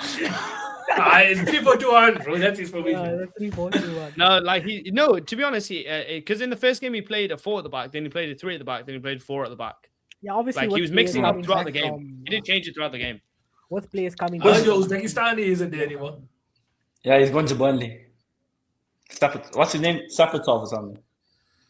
He was decent in preseason. Yeah, he was the guy that they signed from Watchkuli. Oh, Kerat Almaty. Payet. Yeah, that guy. Aguero. Mini Aguero, baby Aguero. That same guy. Signing from He Russia. is baby Aguero, boys. Don't laugh. He is baby Aguero. Just letting you He boys is good. know. He's good. He's good. But I have a thing like if Chelsea play 3 in the back, I think they'll play Reece James as a right centre back. Yeah, of And course. Who's a right wing back then? No. Right centre back. Yeah, right Oh, centre of course back. he's playing right centre back. He's not got the legs for right wing back anymore. He's had too many Bro, hamstring injuries. Of course, Right he's playing centre back. And then Quinda will play right wing back. Yeah, I can see Gusto that. Right, That- him or Palestra, Yeah. bro. Palestra was the best Serie A defender, MVP. So, oh. Yeah, but that's one of my things I see from Chelsea. I mean, bro, Hato's going to play. This is low-key what the back three is going to be. It's either going to be Lacroix at left centre back or Hato. It's going to be Chavaria at left back. It's going to be Colwell in the centre, and it's going to be Reece James at right centre back. Right. What I would probably put Levi Colwell at left centre back and put Lacroix in the middle because you want to put your most exposed centre back in the middle so you can protect him. Right. And he's decent on the ball.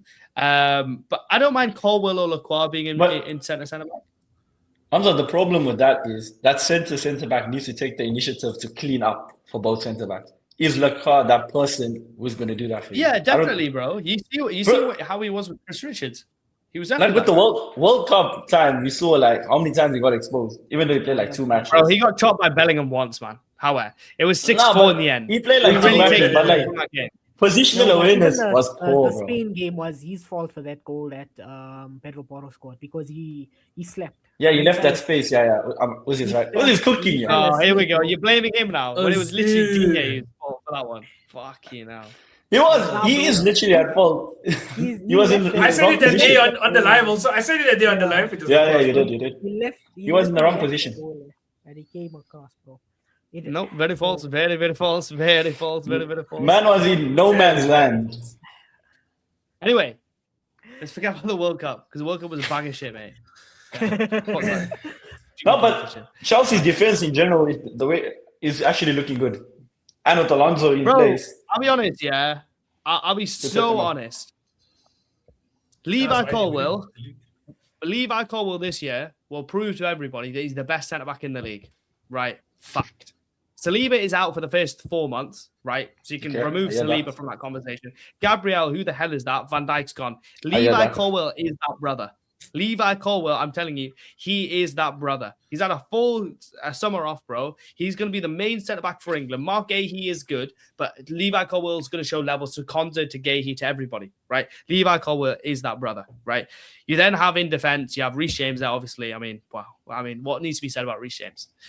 You have Lacroix there, decent. Hato, quality. Chavaria, great on the ball. It'll be interesting to see how he is defensively. Palestra, great as well. You then have a midfield of Enzo Fernandez. I mean, wow. Barco and Moises Caicedo. And if Lavia can get his fat ass off Snapchat, Romeo Lavia as well, right? So I think he's getting sold. Yeah, I mean, maybe. I mean, I wouldn't mind if he gets sold, but even if he's injury free off Snapchat, bro, he'll be a decent backup player, yeah. And then you got up front Morgan Rogers, Cole Palmer, João Pedro. That's the needle mover. And also, these two guys, I think, will be cheeky little sleepers on the bench. I think we're going to talk about cheeky sleepers for Arsenal, but cheeky sleepers on the bench. Nicholas Jackson and Jamie Bino Gittins. These guys, I think, are ready for that next level in terms of being backups and being very good backups to João Pedro, to Cole Palmer, to Morgan Rogers. Yeah, man, I think Palmer's going to come back to the fore fully. And yeah, man, I think, honestly, I think Chelsea, I've obviously put them to win the league because I'm a Chelsea fan as well. But we have no competitions. We have an amazing defense, an amazing midfield, amazing attack. We've lost Cucurella, but we brought in quality players. We got rid of quality. We got rid of players as well. Baddy Shield, great sell. Garnacho, great to get rid of him. Hopefully, inshallah, we get rid of Dilap and Adrabayo, inshallah. Right. We've also got rid of a couple other players in and around that. Like, we're getting rid of some of the schmucks. Right. Xabi Alonso, unreal for Leverkusen, did decent at Real Madrid. We'll see what he can do.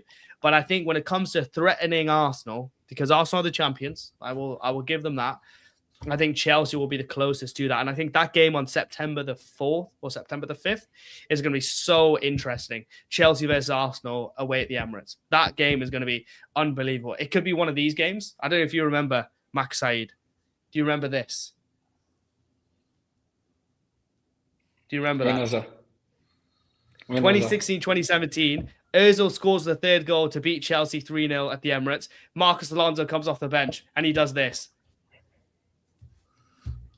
We then win 13 games in a row after that game and we win the Premier League title. It could be one of them games or it could just be a dog fight. Chelsea smack Arsenal down and we win the title away at the champions.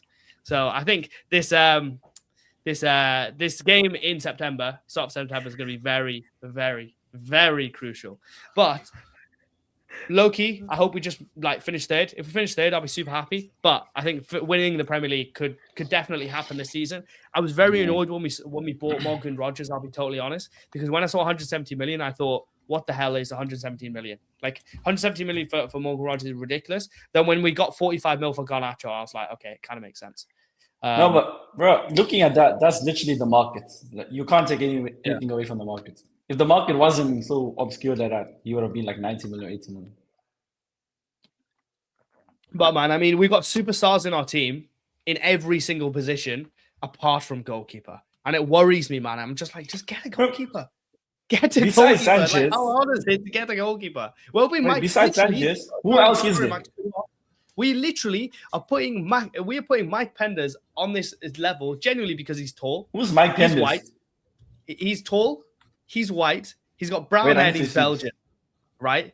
He plays for Genk. He's tall. He's white. He's got brown hair. People think he's going to be really good just because he looks like Courtois and he's had the Courtois sort of profile. He's not that good. This brother said he's tall. He's 200 centimeters, bro. What the? Yeah, bro. But people think he's just going to be Courtois 2.0. People genuinely believe because he's white, he's tall, he's got brown hair, and he's Belgian, and he played for Genk, he's going to be Courtois 2.0 But apparently, if he is, you have no chance of winning the title. No, nobody here. If Mike Penders is as good as Courtois, I mean, it's kind of goes without saying. If he's as good as Courtois, no one wins the league apart from Chelsea. But it's just the goalkeeper that I'm worried about. Like, can Sanchez be your Premier League winning title keeper? The defense is to make or break this. Yeah, I'm telling you. Because I think the defense is good, bro. Yeah, but even For one squad season, depth-wise, right?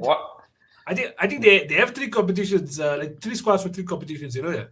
Like there's generally a black team, a white team, and a light skin team. Your light skin team is your best. So you use that for your Premier League because that's where Lacroix is, Reece James, Malo Gusto, João Pedro, Morgan Rogers. Like maybe Cole Palmer and them men can be like Carabao. Then I think Africa that's where you can use your other team. Yeah.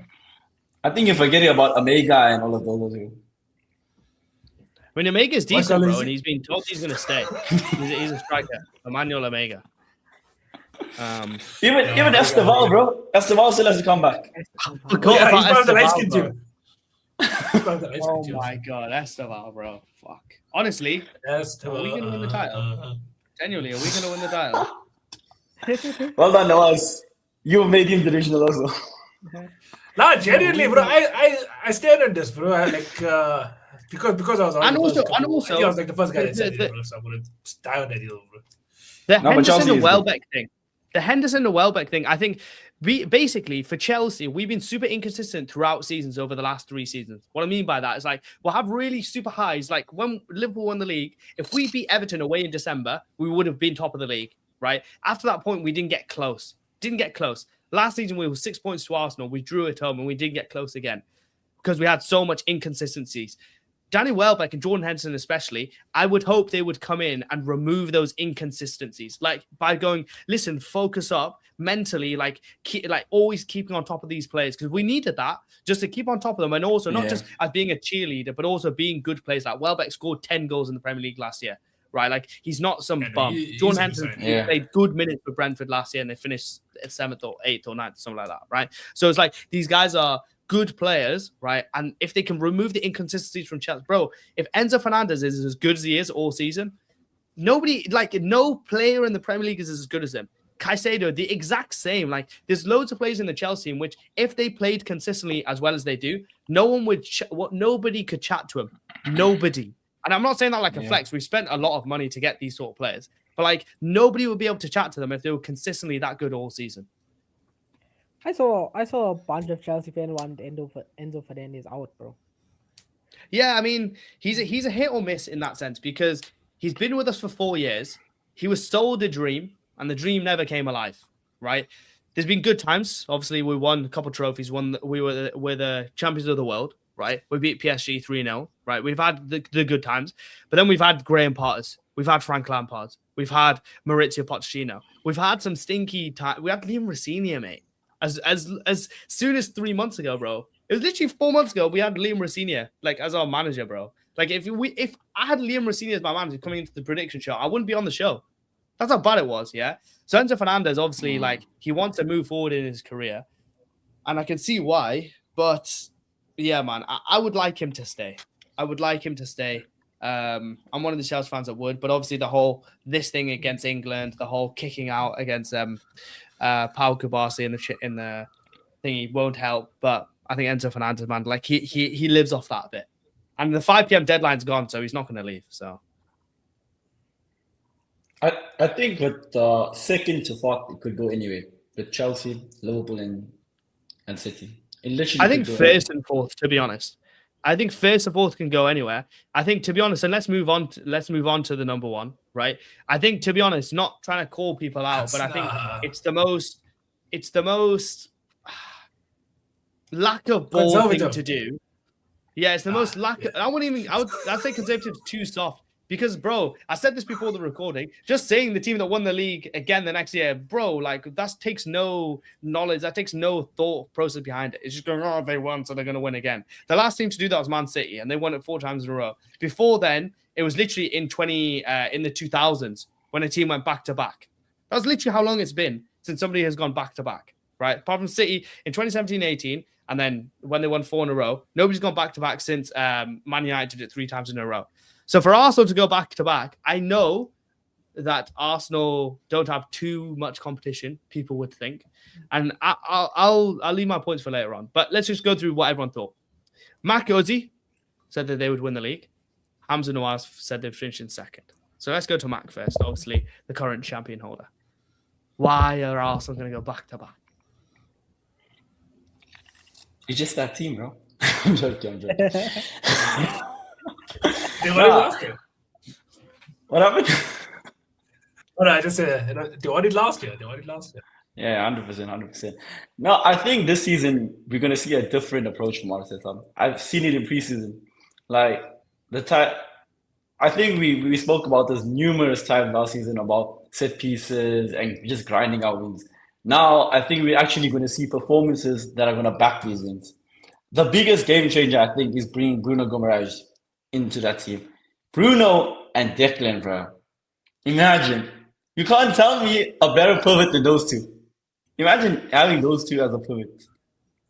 Who else you tell me is better than those two together? Together as a pivot. It's good. Together. I'm not saying individually. I'm saying together. It's bro, not even if Bruno's not a pivot player, by the way.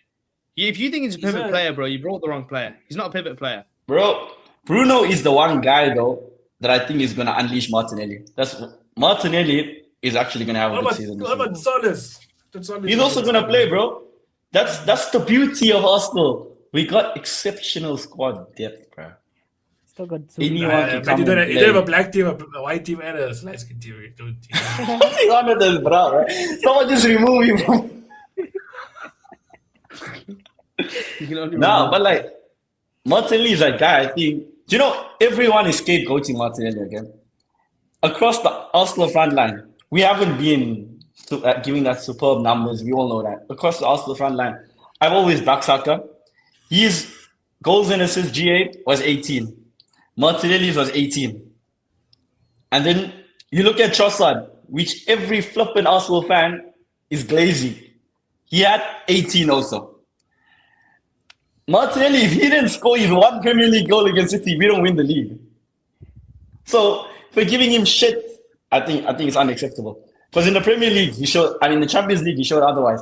Martinelli is going to be a huge asset. Flawless on the other hand with the set pieces. Bro, have you seen this guy's set pieces? His corners. Declan Rice got a contender. That day is eating different, bro. This guy, I think he's so good at set pieces that I think he can actually go and score them. That trend is over. Over. It's like the American challenge. Set pieces is finished now. Who did you say is good at set pieces? Jollis. Flawless, however you pronounce it. Oh, okay. Jolly. The Norwich flop that you bought for 45 mil from Club Brugge. I think people are going to be surprised this season by him. People He are had gonna be 50 GA surprised. last season. He's not that. Bro, I'm not even looking at these GA from flipping Belgium, bro. What he must come into the Premier League and prove himself, and I think he will actually get to those levels. Literally, there's But back, no. I think I set don't think. pieces is a trend now. Like I think it's a trend that died. I think you're gonna have to Bro. hope that Arteta has a different approach this season. I did say this. He's gonna have a different approach, especially with Bruno and Declan in the midfield together. He says he's going to attack. But In all his interviews, he said he's going to Gee. attack. That's what he said. yeah, listen. Why they are also important is Martin Odegaard. In the last 2 seasons, we've seen this guy drop deeper and deeper and deeper. But this preseason, bro, I've hardly ever seen this guy drop deeper. He's always between the lines, playing the balls over the top, playing the balls down the channels. I think I'm putting it down now. Martin Odegaard is going to be the player of the season at the end of the season. Oof. Ooh, bold. Oh, Martin Odegaard, bro, is going to be at his best, playing his best football. I don't care who's playing up front, whether it's Gyökeres or whether it's Havertz, bro. Martin Odegaard is going to be that dictator. He's going to be that guy with his silky movement, and he's going to provide it for us. I've seen a different Odegaard, World Cup, and going now into the season. He's going to reach levels, and everyone's going to start appreciating that guy. That's my talk for today. Fairs, bro. I mean, he's good against Chelsea. But apart from last season and the season before, he was actually really good against Chelsea for a long period of time. I think Guimaraes will be good. I don't think he's not a pivot player, by the way. So if you're expecting him to be a pivot player, bro, you bought the wrong player. But like in terms of like energy and in terms of like for a whole season, Bruno's like an amazing player to have. Like, and bro, the brother comes up with clutch goals as well. You know, he can get you 10 goals a season. Declan Rice hardly gets you like 4, right? So when it comes to midfielders, you sorry, you're 5. Yeah, the guy stinks of poo, right? Probably one of the most overrated footballers in the whole world, but it doesn't matter. You just salty. If Prem was here, I can feel Prem's spirit like screaming in my ear, right? So let me just say what Prem is saying here real quick. So Bruno Guimaraes was brought in to unlock Declan Rice. That's like the 5th player now since Rice is coming to Arsenal. That they tried to get a player to unlock Declan Rice. He's not a needle mover, Bruno Guimaraes. He doesn't make Arsenal a better team because yeah, bro, he's a quality player. You're not going to utilize him to his best assets, bro. He does fit in the shirt though. Like when I look at players that move to new clubs, genuinely, he does look. Him and Konza in the Arsenal shirt look like they look like Arsenal players, if that makes sense. Yeah, even look at the signings we made. Like, we all know we needed a left winger, and that's not going to come. Okay, but in terms of addressing other positions, I think we did a decent job. You got cocked by Vinny, by the way. Oh my god, you got absolutely cock on the table by Vinny. Did you actually ever think you were going to get him? You know my answer, bro. You know my answer. That's what I'm asking. I don't know your answer. The rest of the Arsenal fan, bro. If Vinny came to Arsenal, I'll be happy. But he never come, so I don't give a shit, bro. We know what I think of him. He's a crybaby. Yeah, I got Martinelli, bro. Yeah, you're trying to ship him off to Galatasaray, bro. You literally tried to ship him off to Galatasaray. He said, "Hell no." I know, but that guy, even if they offer 80 million, must stay, bro. There's no. Who else do you bring in?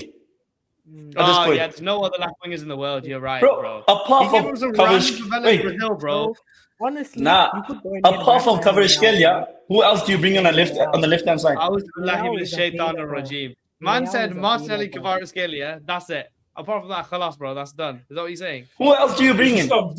We should go for bring in anybody. I don't care. Bring in Mudryk, bro. Yeah, you man. I'll keep my Martinelli. Thank you very much. He's the one. Did they want Morgan Rogers also? They wanted Morgan Rogers, but then they don't want him. God, if they want him, they would have got him. They don't want him. We don't want to pay 100 million for a player that's not going to be playing week in, week out for us. For a guy with 1 year left on his contract and he's 29. Yeah, good one. Bro, that is going to be our signing of the season. Our signing. I'm not saying the Premier League signing. Our signing. Our still signing. Rafael Leao will play for. Nah, Bruno Guimaraes. No, Rafael Leao is good, but he's not that guy who will fit into the Arteta system. He's the like Zolish, bro. Apparently, you guys are going to attack. And I think the second season is always harder than the first one. Like winning the second one's so hard, bro. Because even though you are champions, but everyone starts on 0. I think Arteta is, to be honest, I put second. Really, I was going to put them like fourth. But then I'd already put Liverpool seventh. So I was like, I've got to put Arsenal in the normal. I think Arteta actually has more pressure to retain the title now than to actually win it last season. No, he had more disagree. pressure to win it, bro. Disagree. Bro, everyone, Yeah, if everybody disagree. the moment Arsenal, Lego head isn't gonna at every chance that he can. This little Lego head isn't gonna go. Well, we are champions. Lose one game. Well, we are champions. We are. the champions. moment Come on, we guys. drop, bro, the whole We're world is champions, gonna man. be loving life. Shush, man. Now, but I wouldn't say it's more pressure. Yeah, Like, I think that it's more pressure To on retain the him. title. Yeah, I'm I saying know there's no Like, pressure. Nah, bro, there it is was harder pressure. to win it. It For, was harder to win it. Champions League, I think you have pressure. Premier League, you don't. Yeah, You won literally, the storyline now, like the narrative is, can you all go the step further now in the Champions League? I don't literally, think there's more pressure on the Champions League than the Premier League. definitely. I think the way life's moving and the sequences, this is the year we have to win it now. I'm not saying we will, but we You've have got no to. chance of winning the Champions League, by the way. Mark, I hope you understand that. You have zero chance of winning the Champions League. Bro, I Tell you will right now. I will put my Nawaz hat on and be delivered in the Champions League. And let me be. No, 100%. I understand that. I understand that. 100%. Last year, 100%. you had a chance. This year, you have no chance. You have no chance to win the Champions League. No chance. Right. So it was like exactly how I knew Okay, Barcelona had no why, chance to win the Hamza, Champions League. why do we have no Exact same thing chance? I feel about Arsenal. Huh? Why do we have no chance? I really appreciate you asking me that question. So obviously, you have PSG, Yeah, floor's yours. back-to-back champions, still got Luis Enrique, right? Will they go three in a row? Who knows? But then you have Madrid and Barcelona, right? You have these two juggernauts that are coming back, right? You got Vinny, Mbappe, Bellingham in one team. You then got Cucurella, unbelievable left back. You've got Bernardo Silva, a rat who's won it all. You've got Canate, who's a decent defender. You've got Dumfries, who's either going to make Trent better or make the right back position at Real Madrid even stronger. And then you have Mourinho, right? You have all these. Will you be able to overcome that? Maybe, maybe not. But it's going to be a harder task than when you beat them in 25, right? Definitely. 100% going to be better. And I think Mbappe is going to come with this unselfish mentality where it's not just about goals, because he's like, well, I moved to Real Madrid. PSG won 2 Champions League in a row. I moved to Real Madrid, they've won nothing. I do low-key have to change because otherwise my legacy is screwed. So he's going to selfishly become unselfish, right? There's the thing with Real Madrid, right? Then Barcelona. Barcelona's biggest problem with this is stupid high line. They'll continue to play it, right? And I think Rodri won't eliminate that completely, but he'll eliminate that to a decent enough level where it's not a problem. And in fact, they also have Anthony Gordon.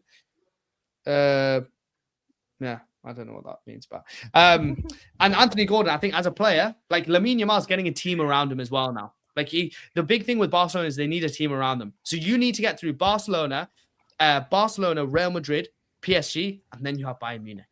Bayern You know, Munich I think, is wait, like, I agree with you with the Barca thing. Okay? Lamine Yamal is one of the best players in the world. But my thing with him at the moment is, this brother needs to come back to earth. Leave the cherries alone. Leave the parties alone. Bro, focus on your football. yeah, but Mac, when it comes to March, bro, it doesn't matter what he does in August, man. Like this is what I don't care. This is what I don't get about when people do predictions. They just think about the here and now. You got to think what you're predicting now is actually what affects it is what's happening in April, what's happening in March, listen, what's Rick. happening in May. This Hamza, now we all doesn't have a matter. creator at the end of the day. Okay? His creator is the same as Nawaz's, yours, Uzi's, and mine. If you do cock like that, how you think you're going to be able to produce the same output? Bro, he's proven that he can do it. He's literally proven Oh that my he can do days. it. Literally, bro, the guy was smashing every girl in Barcelona and then smashed up Inter Milan like they were nobody's business, bro. He was like the post at 17, bro. He was the post away from taking them to the Champions League final against PSG. They would have got slapped, admittedly, right? But my big thing with Barcelona is that. So you got Barcelona and Real Madrid who are definitely better. You have PSG who is still there. You have Bayern Munich as well.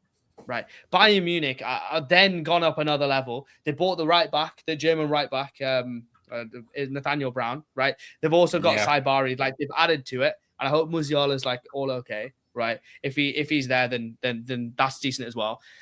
There's too much, man. I think for Arsenal, there's too much. And then what the hell are you bringing to the table? Havertz and Gyökeres. Come on, man. Let's not take the piss here. Like you're taking these two lads to try and destroy teams. Come on, man. Like what are we doing? Realistically, what are we doing? Like, you were lucky to push PSG all the way to the edge to the final, and then when your arse needs to stop quivering, bro, it quivers even more. And Gabriel puts it into the next galaxy, and Eberechi is still doing his run up but to hit the post. Yeah. So yeah, man. When it comes to Arsenal, bro, Champions League, I'm sorry, that's gone. And then next year, bro, when Chelsea come into the Champions League, you finished again. So your moment of winning the Champions League was when Chelsea comes back. Chelsea's December title race contenders every season. Loki, Man United in the Champions League could offer Arsenal problems. Real freaking talk. If Man United can make it to the round of 16, genuinely, Man United could give them problems. That's how much I think. So the competition just unlocks different levels of clubs. But yeah, Arsenal. But it's actually better if there's no pressure on us in the Champions League, bro. You can count like saying more pressure. I think it's pressure. I mean pressure in terms of like Hamza stating PSG, Madrid, Barca, and all these bigger names, like them going for the title. No one is backing Arsenal. If no one backs Arsenal, that's perfect for me. I'm perfect for the players. Even though the pressure is on them, I'm not saying the pressure is not. But if they're putting those guys in pole positions and not Arsenal, that's better in terms of mentality for our players. Yeah, but it doesn't matter because your players are shit, right? So like you can beat everyone in England, right? Because England you're better than the team in England. What does that have to say for every single other team then? If we're the champions, last year, bro. Last year, but we forget about last year, bro. It can't be last year. We're still in the same calendar year. We're still in the same calendar year. We're still in the same calendar year. We're still in the same calendar year. We're still in the same calendar year. Community Shields happened, bro. Championship has started. As soon as Championship started, Community Shield happened, bro. We still won that comfortably. Yeah. And I said you're going to finish above Man City. What more do you want? You beat Man City. Cool. You're going to finish above them. Happy. Khalas, bro. That's it. Does that mean you're going to destroy everybody? Come on, man. You're not Thanos, bro. You're just some little schmuck with a glove. That's it, bro. But Arteta down. Yeah. And then you go play attacking football. Where did your attacking football lead you before? Nowhere, bro. You will see, bro. You will see. Bro, you'll see a different outclass. Respect. The dynasty is getting built. As the dynasty's over. It's over. The dynasty is over. Just enjoy the good moments because the bad moments are coming. And the fact that obviously Saliba's out, I think is massive as well, man. You know how much I rate him. Mascara there. Consoles. Bro, that's flavorless harassment, man. Mascara, no, but the only thing I am concerned about with this is Gabriel. He's the one player I'm concerned about. Having Saliba. Other than that, yeah, he'll block everything. I know we don't. Our ball knowledge isn't limited to FIFA, right? But how the hell is Gabriel higher rated than Saliba? Crazy. It's because all these guys only look at flipping Gabriel because he scores 3 headers in one season. He can score goals. It's lovely. His defensive stats are more goals than 91. 91? No, he's not. Gabriel is 91 defensively. Yeah, defensive stats. What? No, he's not. That's do you know, I actually have a thing. Maybe I should keep it as hot take. Gabriel only lasts one more season at Arsenal because he's not good enough to keep on going. Ooh. Even though his lights went off. Damn. I think that's harsh. No, because he's 30 now. He's 30, I think, this season. Oh, 28, he's only 28. Sure, not 30. Transfer mark, isn't it, 28? Okay. That's why. Give him 1.5 seasons and then he's done. But, if we always floating around Chelsea, okay? Why don't we offer Chelsea the 70 million and bring Colwell to play him next to Saliba? Imagine we get Colwell and Saliba, bro. That would break my heart, man. Like, that would be big bollocks. If you did that, that would be big bollocks. I respect that. Bro, honestly, I don't see why not. Just go for it, bro. But I don't think we'll do that to Gabriel at the moment. Only when Gabriel leaves, then only look for any sign. But Colwell, man, like, I'm telling you, if you don't rate, do you where would you guys rank him in Premier League centre backs at the moment? He's up there. Top 5. He's one of those. It's like Reece James, bro. You have to say his full name. Colwell when fit. It's like, bro, he had one fucking ACL. There was one ACL before his ACL. Reece James has been injured his whole life, yeah. But come on, man, stop rinsing that joke, bro. Levi Colwell has been injured once, and he came back and he dunked on your head, and he dunked on City's head. He did dunk on us. He was back for 4 games, bro, and he dunked on everybody that he came across. I believe Caldwell is good though. He's good. I won't lie. So I think Why would you obviously put him though? Like in terms of ranking, I'm just interested because like August 2026, I want to see what the consensus is of Levi Colwell in the league. in terms of like tier ranking, if there's like an S tier, A tier, B, I'll put him in. No, I mean like I'll put him yeah, okay, you can do that. But in terms of ranking individually, like I want to see where you put him. Do you put him top 10, top 15, top 20, top 5? Like where? Yeah, the league is a top 10. I'm top 5. I would say so. Top 5, bro. Top 5. Let me think. If he enters the top 5, Gabriel Saliba. I think he's better than Gabriel, bro. No, he has potential to be better, but like right now, in terms of looking back, what did the player do in his career stuff? I would still put Gabriel above him. Okay, that you could argue. Yeah, I think by the end of the season, I would say he's definitely between 10 and 5. yeah, He could even be 5. I think by the end of the season, the only person you'll be able to say is Saliba is above him, because Saliba would have won a league, obviously, because he won the league last year. He's been good for a couple of years. I know he would have had a good 5 months after his injury, right? The only player that you could compare him to is Saliba. But then even still, I think people by the end of the 26-27 season will say Levi Colwell is the best centre back in the league. And I think that'll be with a Premier League medal around his neck as well. This thing about Saliba, like I really want to understand, even from an Arsenal point of view, why do people like underrate him now? What are the flaws? Yeah, what are the flaws do they see in him that I'm not seeing? Forget them, Mac, bro. If people don't rate Saliba, bro, like there's no point speaking about football with them. You know what I mean? There's no point. There's no point at all. Yeah, I know, but I'm like, I still want to know because there's not only like one person. There's a whole lot of them, and it's not only like rival fans. It's Arsenal fans also in general that say that. Bro, that's what I'm trying to think, bro. Idiots attract idiots, Mark. I wouldn't deep that at all, bro. If you don't think Saliba's the best centre back in the league, bro, like Uzi, who do you think is better, Saliba or Gabriel? You're muted. I think you muted. I think I just love Saliba. So muted. Brother. Yeah, I said Saliba, bro. I think Saliba You know is the what? Actually, defender. put it down as a clip. I'm gonna ask the question.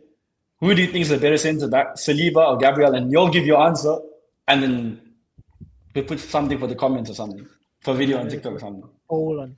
You can put a poll on the TikTok comments, I think. Go on then. Hey guys, I have a question for you. Just timestamp it. Anyways, Mark, go now ahead, you know how clip it feels, bro. Now you know how it feels when somebody's in the middle of a fun clip and you're just chatting shit behind them. Bro, I'm just make sure you timestamp it because It's right. So you can clip it out. Yes. Who do you think is the better centre back, Saliba or Gabriel? Noaz, go ahead. Yeah, as a defender, as a player, Saliba. Hamza? Yeah, as a human, as a player, as an entity, must be William Saliba. Yeah. Uzi? Bro, even if they were bakers, I'd still choose Saliba. This is why, lads, these three boys watch football and they're legends. They goats. They knew. They watch football with their eyes and not goals and assists. Thank you very much. Debate settled. I don't think it is a debate, though. I know it's for a clip, but I genuinely don't think that it is a debate. It literally Like, is a debate, though. If you can't see with Saliba, bro, like you don't watch him. You either don't watch him or you're too blinded by racism and hate to see that he's better. And then even Gabriel's black as well, so it's not even racism at that point. It's just But this is why I want to actually understand people's point of view, why they actually rate Gabriel higher. And I'm not even talking about rival fans. I want to know from an Arsenal point of view, why do they think Gabriel is better?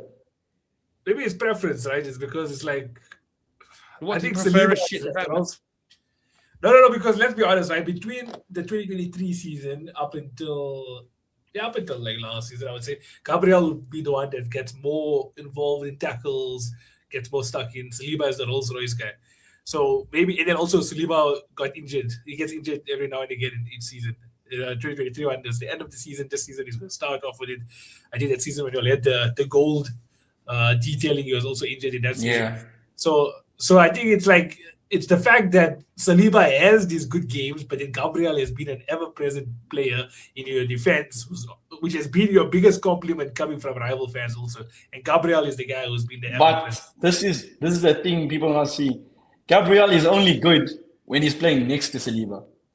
Take Saliba out of the That's equation. not true. That's not true. He is still good without Bro. him. He's just maybe not as good, but he's still good. No, but he's not at that same level where Saliba gives him that calming presence to do whatever he wants. Like he knows he can be rash and go out and make those blocks, but Saliba ultimately is going to be there to cover him if something happens. Now, look at Brazil, for instance, okay? He tried to do a madness and he got split. Was it the Morocco game? Remember, what was it? When Brahim Diaz played it through, he came rash out, but there was no one there to cover. And they gave that splitting pass. This is my thing about like, he needs to play with someone and have that comfortability that he knows someone is going to cover for him if he does a stupid thing like that. And there's no one, I think, that's on Saliba's level where they have that communication that can cover him at this point. Even in Arsenal, but like Mosquera is still young. Mosquera is good, but I don't think he's at that level where he can play with Gabriel and show that we have a solid backline. And I'll bring Konza in. I think it's a bit of the same thing. Yeah. Just watch these first few months how we play defensively, and you'll see. Yeah, I mean, I hope it's shit. From a Chelsea point of view, I hope not.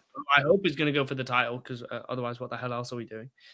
I hope he's terrible. I hope so, but he's good. He's a good player, man. But yeah, if people generally the Arsenal fans I know all agree that Saliba's better than him. But I think like that's like going, oh, Matip's better than Van Dijk. Like, come on, bro, what are we talking about here? Like, Matip's a good player, but he was never better than Van Dijk. So, Gabriel's a good player. He's probably better than Matip, but he's never as good as Saliba. Like, come on, like, what are we doing? Yeah. But that is our Premier League predictions for 23, 26, 27. So if you made it to the end, comment Mufasa. If you made it to the end, yeah, in the spirit of our king, the Lion King.